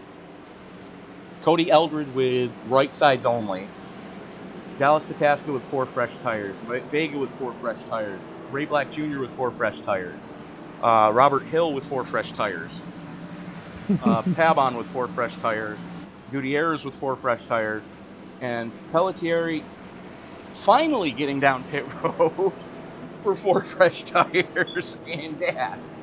I mean, telemetry's got to be off. I just don't know where he pit. There's no way he stayed out that long.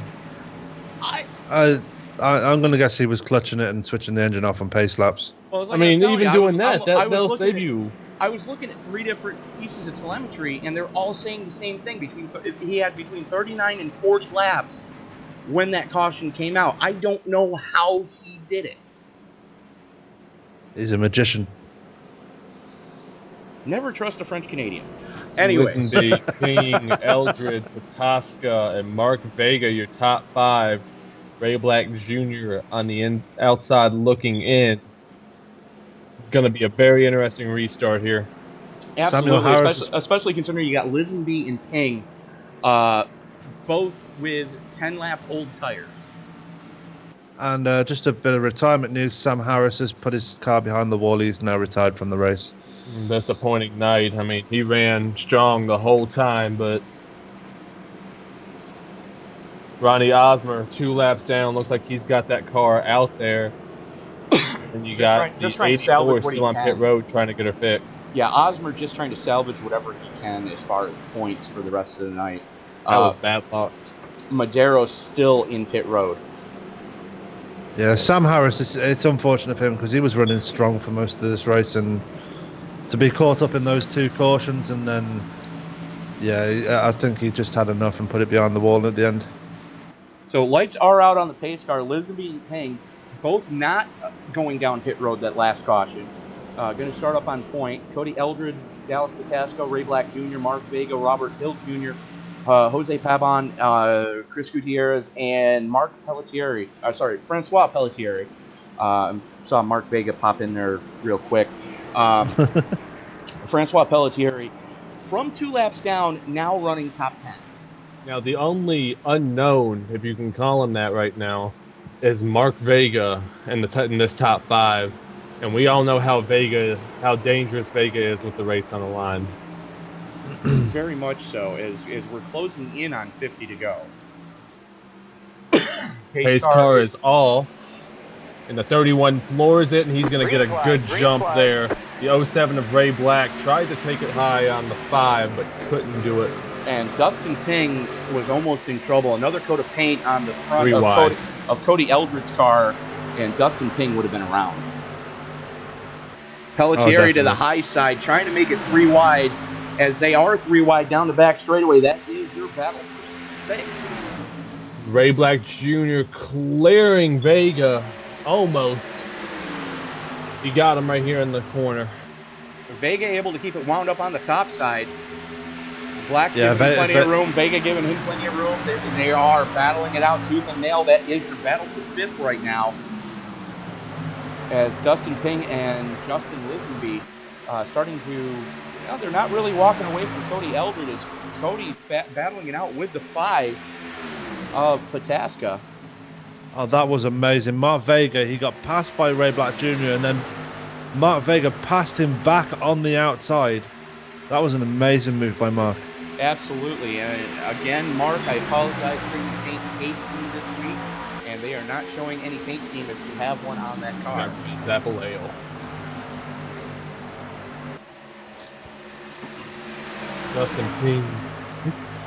Dustin Ping back up to the point, able to get by the 31 of Lisenby, as here comes Pataska to the inside.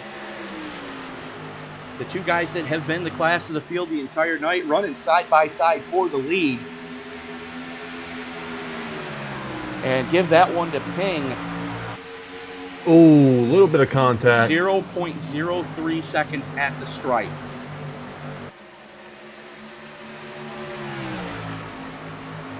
One thing I've noticed about the 5 is he's not afraid to have a little contact if he needs it. Well, that's the advantage to running fendered cars, Alex. He runs by the age-old saying that rubbing is racing. So, if you're not gonna tread a bit of paint with another driver, then you're not really racing. So, well, as these guys just continue to run side by side. Ping crossing over Pataska, getting to the inside, now getting into slipstream. Cody Eldred still within striking distance, currently sitting in 3rd. The question is, you're looking at a 9-lap difference in the tires. Things getting a little bit heated there in driver's chat. People really starting to feel the pressure. And that's one of the reasons why I have that muted on the screen. We are Oh, I trying love to be at least semi-friendly, family friendly. I think that's my favorite part about racing is the driver chat. Yeah, it's quite interesting, especially when you're sitting up in the admin having to listen to everybody. And these guys are in trouble. Dallas Pataska has gotten into clean air. And hang on to your hats, boys, because he's already 4/10 to the good. As Cody Eldred now working over Dustin Ping. Eldred with 9-lap newer tires. We'll see if he's got anything for Ping as we are quickly approaching 40 to go. Yeah, just gone to 45 to go. Yeah, the difference between Dustin Ping and Cody Eldred is Cody Eldred took right side tires on that last pit stop. We should Dustin have green Ping- flag stops right here, shouldn't we? Yeah, Dustin Ping actually stayed out, so he's on much older tires than Cody. He's not going to stand a chance if Cody gets a decent run on him. There goes Chris Gutierrez getting by the 19 of Francois Pelletier now. He's on the move. Francois coming right back underneath him. And that is your battle for 8 right now.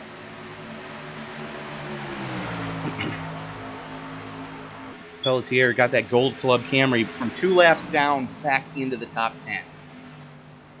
That's amazing. Yeah, that's quite a spectacle.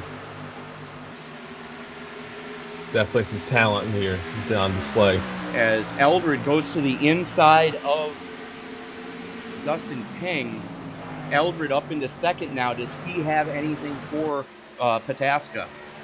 That's the one big thing question. I'm noticing is nobody is really committing to any lines yet. You'll get these guys that try to run low and then they'll jump right back high. Everybody's trying to figure out where the speed is right now. They're trying to figure out where the speed is, but the thing is, the couple of self-spins that we've seen tonight have been guys trying to cross somebody over. They are 3 wide right now in the battle for 6. Oh, they were. Almost 4 wide. Yeah. Ray Black Jr., Liam Brotherton, as and Ray gets hit. gets sideways. Hang on to her, bud. Gets it completely No, he's lost it. sideways. It's gone. And It's gone. there it goes. There's the caution. At least he took care of the car. Every time Dallas Pataska gets a good gap on everybody, a caution comes out. I feel so sorry for him right now. Oh, I would love to hear the conversation between Dallas and his crew chief. Well, you can see the contact happen. If you watch we're going to watch that one more time. Watch the back bumper of Ray Black Jr.'s car. You see a little bit of crinkle there already. As he gets the clear, goes into the corner, gets to the inside of the 41, and there's the wrinkle as the 22 just pops it. Yeah, the Caution 20 credit goes to the 22 of Chris Gutierrez. Yeah, the 22. Just popped him. That was, try to bump and run. Check up a little bit. Hold your line. Well, he, for what it's worth, Ray Black Jr. was trying to get under the 41 of Liam Brotherton, and the car didn't look like it got sideways. As we're watching live, we're back live. It looks like everybody taking it down pit side. We've looked at multiple angles. But yeah, Brotherton and Ray Black Jr. have been absolutely all over each other all race, and it's no surprise that they've found themselves on the same piece of real estate again when that incident happened. John, Well, it was the 22. That was Gutierrez, though, that popped Ray Black Jr. that Taylor, time. you're coming in broadcast, by the way, bud. Not a big deal. As the right sides go up, now the left sides go up. We're watching the 5 of Dallas Pataska. And Race he's going off to beat pit road is going to be the 5. I feel bad for that cone, man. It's been knocked up on the track every single time. Well, just be glad iRacing's not as strict as most NASCAR tracks are, because if you so much as look at that cone funny, they will move you to the tail end of the longest line. I think one of the weirdest cautions we've ever had with the IndyCar League is the debris caution where the cone didn't reset. I think it was at Michigan. It was sitting in the middle of the track and got stuck on somebody's nose. Yeah, it got stuck on my nose. Oh, that was hilarious. No, it wasn't, because I was leading, you ass. That's what made it better. I had to call it debris caution. I hate you so much. Anyways, Dallas Pataska able to win the battle off pit road. Stop of the night, though, Justin Lisenby. 4 tires and fuel, 12.9 seconds. You guys must pay their pit crews more than we pay ours. I'm thinking so, because, 4 Did tires the 36 and fuel. beat the pace car? Let's take a look. It looks like he did. That was close. Not by much, but he beat him. Beat him like a redheaded stepchild, I think. Wow. That was close. Anyways, get your hate mail coming, folks.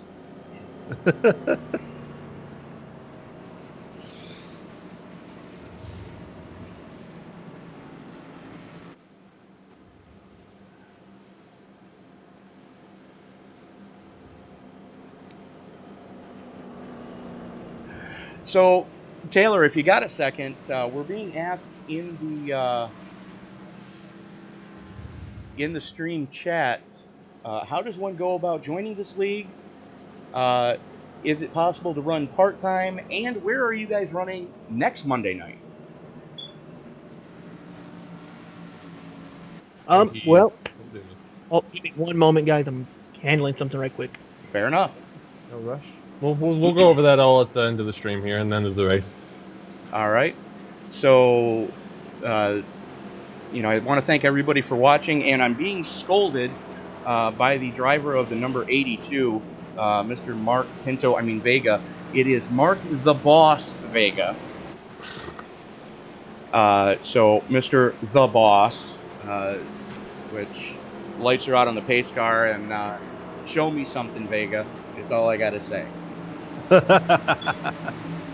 So Pataska and Lisbon going to start them up on point. Brotherton and Eldred, row number 2. Pabon and Ping, row number 3. Pelletieri up into 7th spot from 2 laps down already. He's going to be joined with Zach Brewer in row number 4. Row 5 goes to Robert Hill Jr. and Mr. Mark the Boss Vega. Gentlemen, I dare say this is crunch time. Well, we're going to need to see at least one more pit stop. So we haven't seen the money stop yet. But... Hang on, we're not going green. Okay. Has extended the caution, I'm not sure. I think it was because people weren't completely set on the outside. I did see a large gap on the outside of the field. There's large gaps all over the field, sir. Field wasn't set. Yeah. They go around another lap till they can get it right.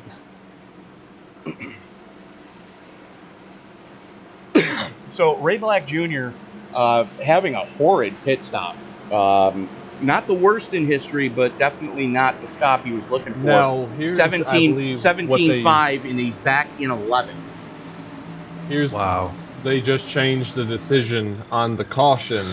Originally ruled to be the 22, and it seems that they're reversing it on the 07 of Ray Black Jr. So they extended the caution to get the field right. And I'm not sure why they're reversing that decision, because Black Jr. he had the spot, he was in front and got run over. So we'll agree to disagree on that one. Thank goodness I'm not race control, but it is what it is. Race control, I don't envy. I never envy race control at all. Not an easy job. Been there, done that. Dealt with my share of heated drivers in the year we ran the ISL. So I like it a lot better up here where I can get to watch some fun racing and talk to my buddies. So lights should be going out. Yes, lights are back out on the pace car. Getting ready to go back to green here as they work their way through the 3-4 complex. Pace cars in. Pataska getting ready to pull the trigger. And he got the restart of his dreams right there. Look at I think the 31 slept, and the 41's going to get around him. Liam Brotherton is going to probably get second here as long as the 5 stays up. Well, Brotherton just almost ran over Lisenby.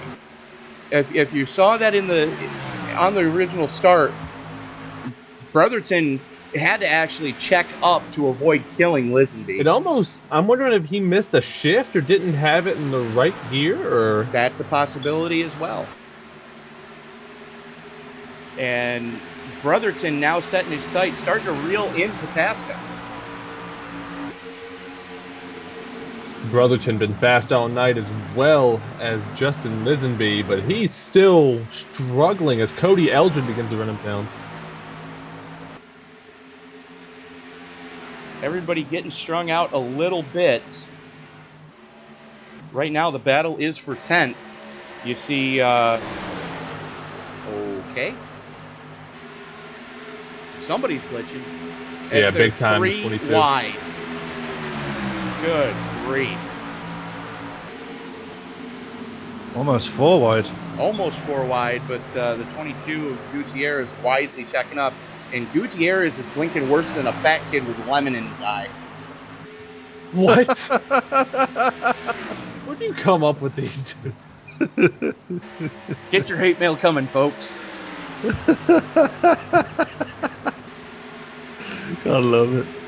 Ray Black Jr. trying to make his way back through the field. Now he's got his sights set on Chris Gutierrez. And in the meantime, Robert Vega Hill is Jr. having to deal with Jose Pabon. Pabon all over the back bumper of Vega right now.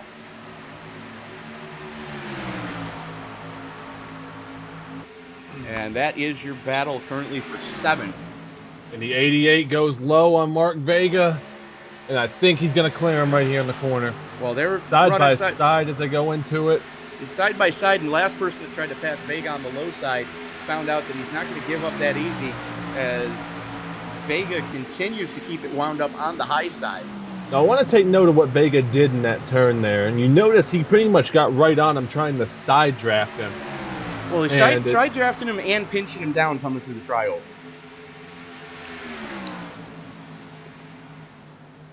Ultimately, I think the bottom line was just too much to overcome there for Vega. Unfortunately, yes, is Cody Eldred going side by side with the 24 Dustin King. Look at the crossover by Cody. Oh, he went too low.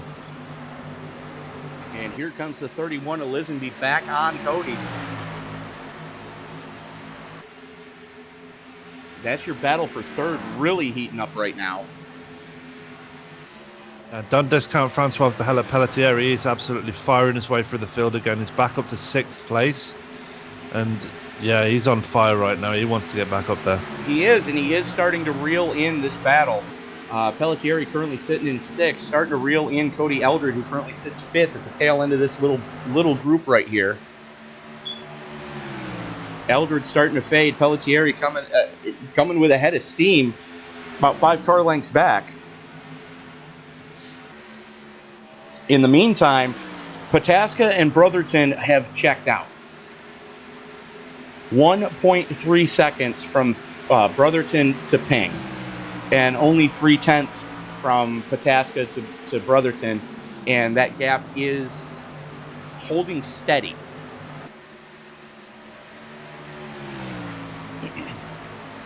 Yeah, I think the battle's going to come down to Dallas and Liam if it stays green, but as we all know, cautions breed cautions, and anything could happen at this point. All Dallas can do right now is keep hitting his marks. And that's all you can ever hope for as a driver. As right now, Vega having to deal with the 22 of Gutierrez again. Side by side is you see Ronnie Osmer a couple laps down in front of this battle.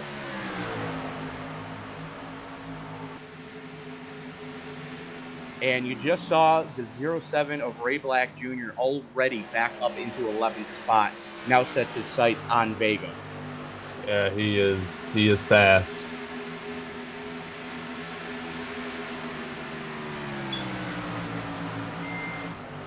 Brotherton has it down to 0.2 of a second now.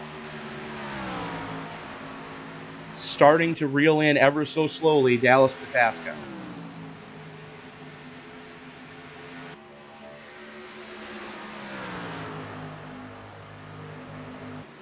Yeah, seeing some exciting little battles. Brotherton eats the wall, crinkles that left or right rear fender. Let's see how That's gonna badly hurt. that's going to affect him. Went from 2/10 back now to 6/10 and starting to drop. Dustin Ping smells blood in the water right now with that Mustang. Yeah, because that's a wounded Camry right up there now, and it's gonna fall back, and it's gonna fall right into Dustin Ping's hands. Everybody being patient. Field is spread out. Well, here's Are the they thing. going to be able to make it on fuel? Not from here. I didn't think so. We are 25 laps to go. It'll be a big ask, but it can be done if we get green flag stops now. They are only 25 laps into this stint, though. So they could go another 10 or so before they need to refill the hounds. Now, here's a question we've all found ourselves in. Do you short pit and hope for the best, or do you run the tank dry and try to put the lead ahead? If it were me, I would run the tank dry and then short pit at the end, hopefully being able to pull off only taking 2 to increase that gap. Now, see, I'm the complete opposite. As soon as I know if I pit, I can make it on fuel, I'm going to pit that lap, get all the service I need done to the car, and have that car in prime shape to make it.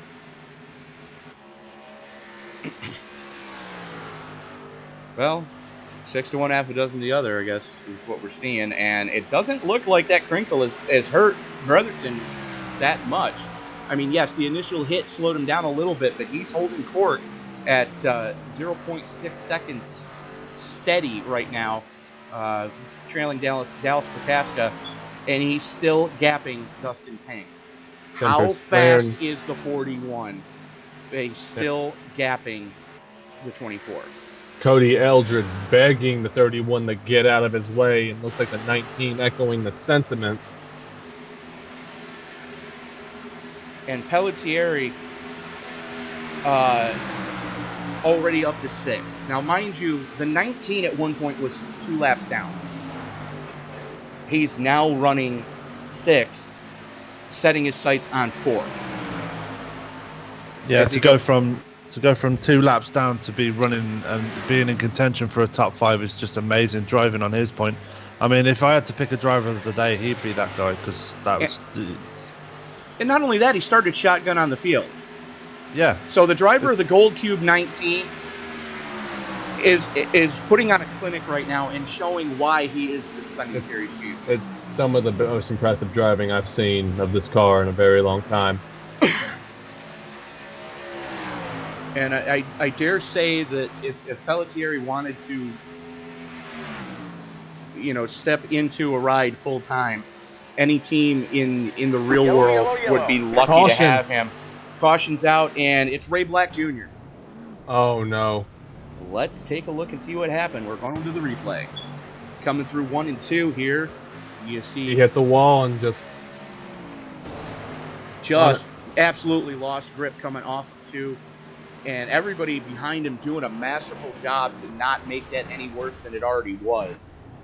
So, Ray Black Jr. basically self-inflicting harm on himself, and that's gonna put Ronnie Osmer back on the lead lap. This is going to change everything now with pit strategy. Absolutely, because this is the money stop. Everybody can make it from here, as we are. You're basically going to be looking about 20 to go. We are 20 to go right now. Shootout. And this is the money stop. Now this is going to be interesting. Do you take 4, keep the car stable? Do you gamble? I mean, everybody's got to fill it up, right? Everybody's got to put a full boat of fuel in it. I know a couple of drivers that are going to take a gamble. I'm not going to say who they are. Oh, I think we both know who they are. Dallas leading them down into pit road. Ronnie Osmer staying out to take the wave around. And the 31 blows through his pit stall. Oh, no. Lisbon needed the stop of his life and stepped on his own crank. That's unfortunate for Lisbon, because he's been running a strong race all night, and that little mistake is going to cost him dearly. 19, Pelletieri gambles. Pelletieri gambles, only takes right sides. It looks like the 114 messed up his pit exit as he spins off pit road. Oh, no. Oh. Now It's this unfortunate for Cody. this is where it's going to get interesting. This is the battle we've all wanted to see all night long. Hey, out of Pelletier- curiosity, Go ahead. what was the 19's pit time? That's why I said he only took right side tires. 8.1. I don't want to give Wow. away his strategy, so I'll talk about it a little bit after the race, what he's doing on radio. Yeah, So- but like you said, Tony, this is the battle we've been looking forward to all race. Pelletier versus Pataska. Pataska. Pataska started up front. He actually started outside row number 1. And Pelletier started 21st. So Pelletier's been fighting with traffic all race long. Now he's got the chance to have clean air. We are going to be roughly 15 laps to go when we take the green. And, he's going to have clean air. And Dallas Pataska has shown that if he gets in traffic, he's not as strong. He's strong, but he's not as strong as when he gets clean air. And then you've got the 41 of Liam Bretherton starting right behind Pelletier. And Dustin Ping as well in 4th as well. And He's Dustin Ping is going to be up there. The 22 of Gutierrez is going to be up there. The 88 of Pabon, who Pelletier and Pabon have, if it wasn't for bad luck, those two guys wouldn't have any luck at all tonight. So, and then you've got Cody Eldred, who's, I call him the silent assassin for a reason. You don't hear a lot out of him all race long, and then when it's go time, Katie bar the door, here comes the 114. So, in your top 7, you've got anybody could win it. Then you've got Justin Lisbon, who's been running up front all night and stepped on his crank and overshot his pits. So, it's going to be real interesting. The laps. It looks like we're going to have 16 laps to go when we take the green.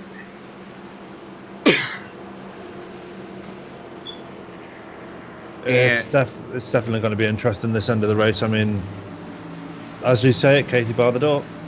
Katie bar the door, and what type of shenanigans are going to be played on this restart? Like I said, it's Pataska versus Pelletier, and it's those two have been running extremely strong all night. I don't discount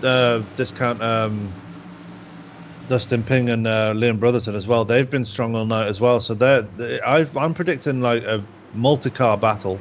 Anyone running in the top 10 on this restart could win this thing. Oh, definitely. Lights are off in the pace car. It's going to be one exciting finish, gentlemen. Oh yeah.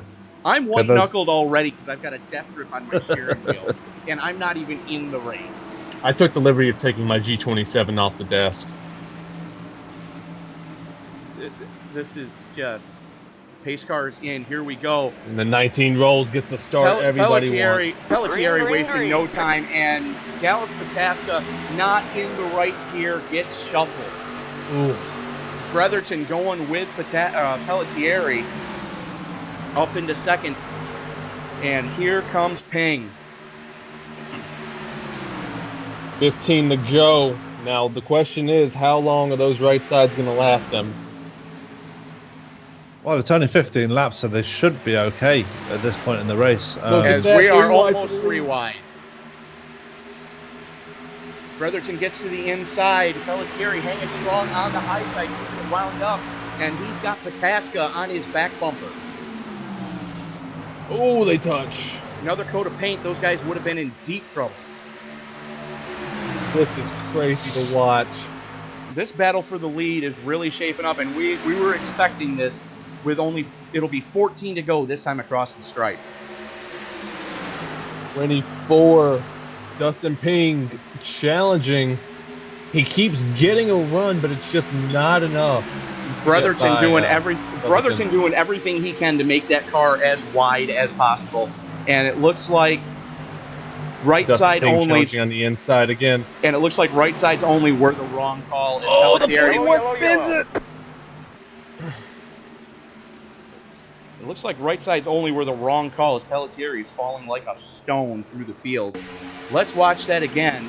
We're following along with the 41. I think the 41 came up and just hit him. I'm sorry, the 24. The 24 came up and hit the 41. Well, let's follow along with a chase cam and see what took place. Roll that beautiful bean footage. Here they are. It's amazing nobody hit him.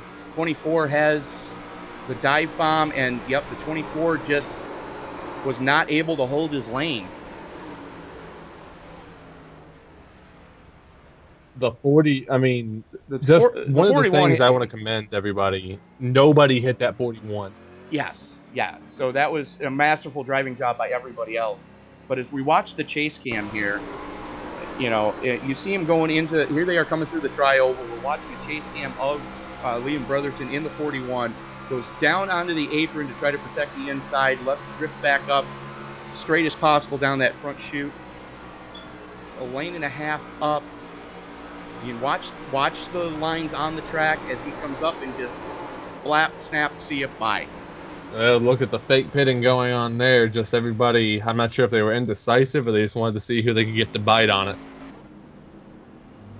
Well, if that was caused by Dustin Ping, that's going to shuffle him to the back of the longest line, and that's going to put Dallas Pataska back in control of the field again. Yeah, Race Control has ruled that on the 24, and I think that's a pretty right call.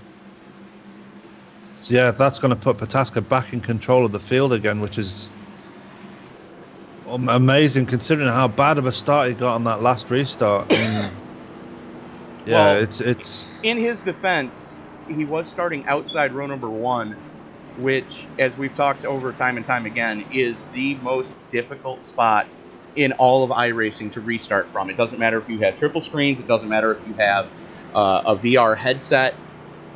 Starting outside row number 1, you cannot see the car next to you that well. No, definitely. It's very difficult to start on that outside line. And, yeah, Pataska proved that in that restart. I mean, he got shuffled straight back, but luckily for him, it looks like Dustin Ping is going to get that EOL and it's going to shuffle him back and it's going to put him at the front again. But he's got Chris Gutierrez right next to him, who's probably had the most eventful race out of everybody tonight. Absolutely. And if as you watch, we're following along with the 24 on the TV cameras. If you have any doubt that there was contact between the 24 and I'm drawing a blank and the 24 and the 41, just look at the right front fender of the 24. Guys, it's going to be an 8-lap shootout when we go here, too. Absolutely, and there's a reason why that car has a crinkle in it. It's because there was contact. Not saying who's right, who's wrong, but there was contact as...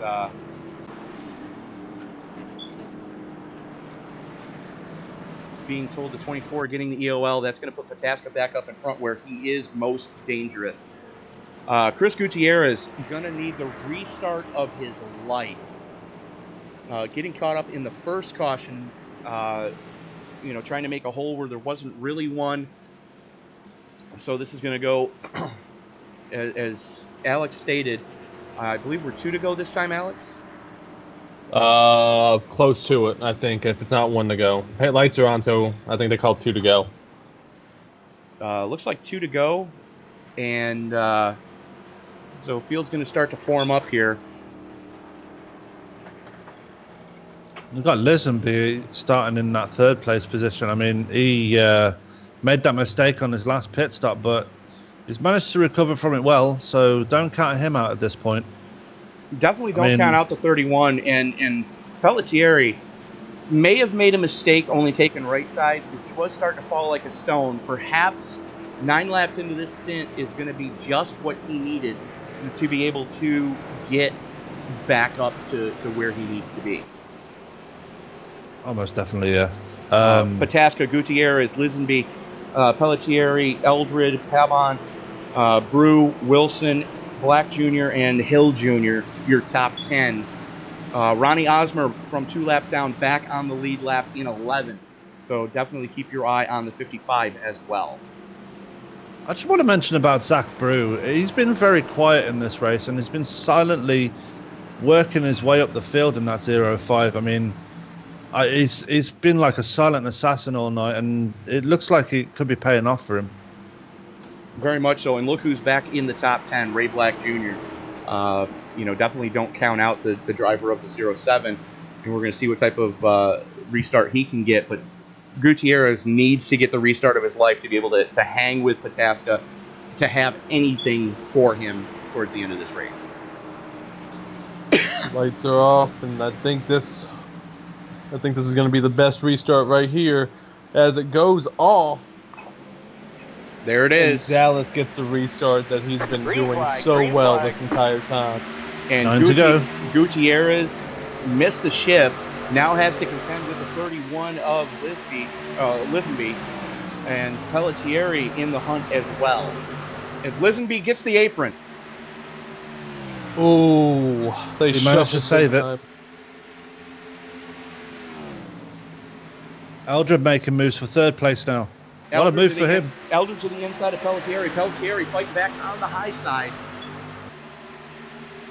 Side by side through the trial, while Pelletieri with it goes out front, able to keep it wound up. Here comes Ray Black Jr. Yeah, making a move on Jose Pabon and using that inside line to good effect. I mean, and here comes Ronnie Osmer as well. Wow. Osmer boxed in, not having anywhere to go, trying to keep it wound up on the high side as he's side by side with Ray Black Jr. That is your battle for 6th right now. And Ray Black Jr. backing off a little bit. Meanwhile, up front, 4/10 to the good. Dallas Pataska showing the way. Ronnie Osmer going for a pass to the outside of Jose Pabon. As long as he's got the draft, I think he's going to do it. Osmer for 5th, able to keep it wound up on the high side. They make contact coming through the 3-4 complex. That contact pushed him just enough on the outside. Absolutely. Here comes Ray Black Jr. back to the inside of Osmer. Ooh. 3 wide, and there's contact. 2 cars sideways. Caution is out. Oh, wow. Oh, Pelletier in the wall. Oh. I know that wasn't the cause of the caution, but can we talk about the save Ray Black Jr. just made in that 3 wide? Absolutely. And Pelletieri, 2 tires, not the way to go. Pelletieri sideways coming through turns 1 and 2. Gets it sideways, gets nailed. That was Burris, I think, or Burns that hit him. Yes, it was. Tim Burns having nowhere to go, just plows the 19. That's unfortunate for Tim Burns because he's been fighting. Is this it? Or are we going to go again? I think we might go one more. So yeah, let's watch that save again. You can see Ray Black Jr. down on the apron. Ronnie Osmer to his outside, just barely able to get to his inside. The 24 is there. Osmer saves it. Ray Black Jr. dirt tracking it. And only 2 into that caution. Tim Burns in the 36 and Francois Pelletieri in the 19. Unfortunately, that's going to end the race of Pelletieri as he's got to tow back to the pits. Man, that's disappointing. He ran strong all season. Gotta hate that. All night long, he's had the strongest car, been marching up through the field. Again, from 2 laps down, able to get his lap back, battling. He actually had the lead for a while there. Heartbreaker for the driver of the 19. So, Gutierrez going to have one more shot at Pataska. The 2 guys that started 1 and 2 are now running 1 and 2. Gutierrez starting up on the pole, Pataska outside front row. It's going to be interesting to see what's going to happen here, as we may possibly get a green and white at the same time. If we get a one-lap shootout, you can't count out Cody Eldred sitting in the best seat in the house for making something happen. The 22 just went down pit road. No, he didn't. No, Fake he's pitting. still there. Yeah, he fake pitted and then came back up on the track. Ray Black Jr. did the same thing, and then came back up on the track. But yeah, Alex, you're right.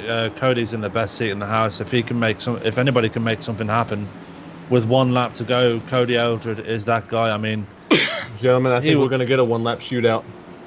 yep. It looks to be so. As I believe that just says 2 laps to go there. Then we might have a green white checker then.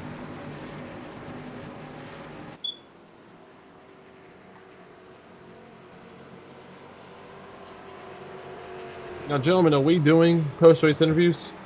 Yes. We are, sir. We're in Discord. Oh, I need to get a link to that Discord. It's in the chat, I think. I think it's in the. I think I got added too late. Yeah. So, let's, give me a second.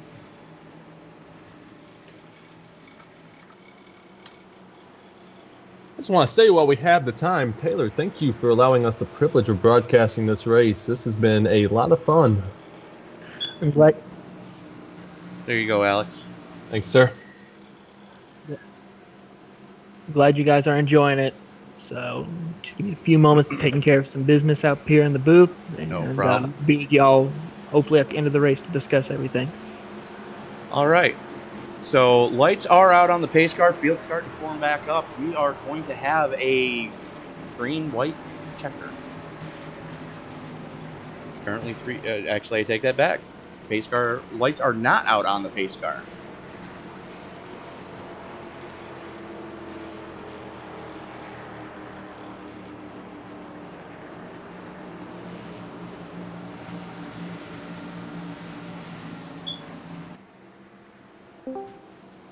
As for some odd reason, the fire trucks just showed up. Oh, goody, another person blew their hand off in the street. Happy 4th of July, everybody. You took the words right out of my mouth, Alex. Well, You know, it's after midnight here in Ireland, so officially here it is the 4th of July. So. Oh, they've been touching them off since Friday evening. Oh, wow. There was a nice boomer going off at 3 in the morning, followed by the sirens and the lights. Somebody decided to blow their arm off on Friday evening, Saturday morning, whatever you want to call it. And Gentlemen, lights are off as we get ready to go into turn 3. It is going to be a 1-lap shootout. Dallas has got to be thinking that all he has to do is just get the restart he's been doing all night. yes, but the question is, does the 114 or does the 22 have anything for him? Can they time his start just right? That's all about it. Cody's got the best seat forward. I definitely think the inside has a pretty big advantage here. Here we go. Pace car's off. And he hits the gas. Cody goes right with him. The question is, and there's no question about it anymore, Cody doesn't have enough for him. Cody's fighting it right now with Chris Gutierrez for second. Eldred to the inside. So contact between Ping and Ozma. Ronnie saved it. They're 4 wide in the back of the pack. And it's academic from this point is Pataska brings it off turn 4 down across the start-finish line. Pataska gonna win it. Gutierrez out for second. And the big one happens behind them. Ray Black Jr. involved in that one. Liam Brotherton and Dustin Ping involved in that. Ping turned Brotherton just across the line onto the apron. Well, let's take a look at the replay of that one. There it is. Just good grief. 31 getting a piece of that one. That was the moment I've been waiting for all night. Thank God this is a simulator. Such a big wreck coming across the line. So Dallas Pataska coming home with the win. And we are going to go... I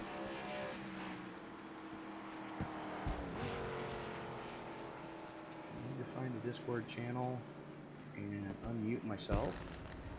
We're switching to Discord here. Going to Discord, sir. Excellent. And let's see if we can find Mr. Tasca.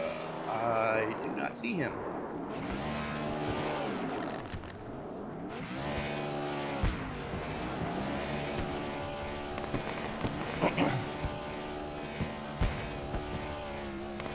So we're watching the burnout right now from the 05 Dallas Pataska. Been the class of the field most of the night.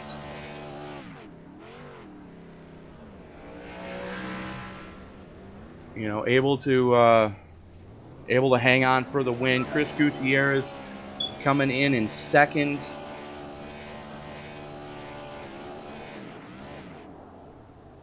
And again, I'm not seeing who we need to see.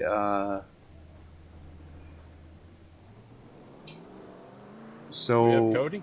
I don't see Cody, and I don't see Chris Gutierrez. So none of our top three are in Discord for the post race.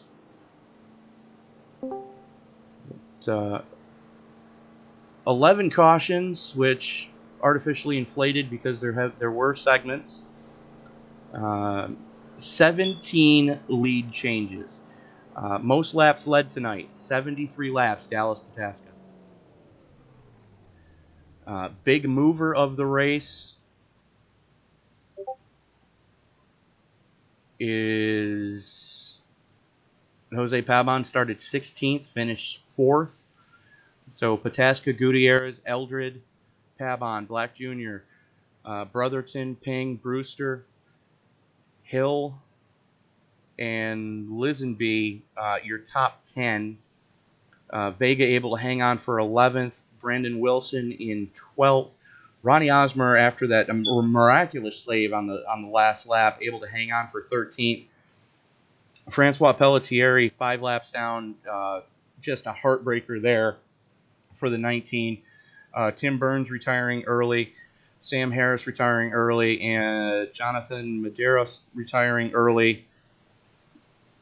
And Lisa Ryan not making the start. So, Yeah, I'm not seeing anybody on Discord, so I'm guessing the interviews may have to wait. Yeah, I think so. Thinking you're right, sir. Well, Unfortunately. the one thing we did definitely want to do, Taylor, if you have a few moments, you did have a few people asking about joining the league, how to go about it, information. Definitely the time to get your name out there. Yes. First and foremost, make sure you like our Facebook page at RTFT All-Star Racing Series on I'll Facebook. put that in the chat for you. Yeah. And then, of course, go to our iRacing League page. Make sure you apply to that, and you can have a chance to race with us on Sunday nights in our amateur class if you want to just get your feet wet in the series. And then, of course, on Monday in our pro category, if you do well enough, we can move you up into that. Alrighty. All right, fair enough. Unfortunately, we're not seeing any of the drivers currently in Discord. So, unfortunately, there's not going to be any post race interviews. Well, gentlemen, final thoughts about what we saw tonight. I personally thought that was an excellent finish and a lot of fun racing. Very much so. I'm not normally a fan of tin tops, but I got to say that was definitely a very interesting race, very interesting finish, very exciting last couple of laps. Yeah, I enjoyed the race incredibly. I mean, action throughout the whole field from everybody tonight. It's been just full of wrecks, fantastic passes. I mean, I think the pass of the night has got to go to Mark Vega. That pass on the outside on Ray Black Jr. was just absolutely exquisite. I mean, just all action all through the race. It's just been an absolutely fun to watch, and I can't wait to the next one. A lot of fun saves, too, for sure. Oh, yeah. A lot of fun saves, a lot of fun, not necessarily from a driver's standpoint, because I'm sure there's a lot of less than happy wheelmen out there right now. But, it was definitely exciting to watch. From a broadcast standpoint, there was action all over the place. Oh, So, most definitely, yeah. But congratulations to Dallas Pataska coming home with the victory tonight. Dominant performance. Very dominant performance. Chris Gutierrez, you gotta feel for the guy. Got caught up in an early mess, shuffled to the back of the pack. Now, able to rebound for second. And Cody Eldred showing everybody why I call him the silent assassin, because you don't hear from him most of the race normally. And then all of a sudden, at the end, here comes the checker. Where the hell did Cody come from? And, able to come home in third. Jose Pabon starting 16th, able to come home in the number 4 spot. So big mover of the race there. Congratulations on him. Ray Black Jr. able to hang on for 5th. Just an awesome awesome race to be able to broadcast. Through the inaugural broadcast here for the BOFA Broadcasting Company, the other BBC, by the way. So, Taylor, thank you for the opportunity, and we'll hopefully see you guys next Monday. I believe you guys are New Hampshire, if I'm not mistaken. Yep, we'll be at New Hampshire Motor Speedway next week for about 175 laps. I hope you guys are able to look forward to having you guys come back out here and call the race for us. We'll be there. Don't worry. We will. We will definitely be there. I'll come back up in the booth. We'll make this a trio if you gentlemen will have me. That's something we'll discuss at a later time, Alex. But for Sam Cooper Bennett, for Alex Green, and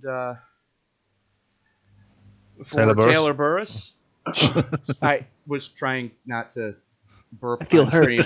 I was trying not to burp on stream, and I apologize. So for Taylor Burris, for Sam Cooper Bennett, and for Alex Green, this is Tony Trapasso saying we will see you next Monday night from the New Hampshire Motor Speedway. Be sure to like the Facebook page. Be sure to give us a thumbs up if you just watch the stream on YouTube. And good night. Subscribe. And be sure to subscribe. And good night from the Kentucky Motor Speedway.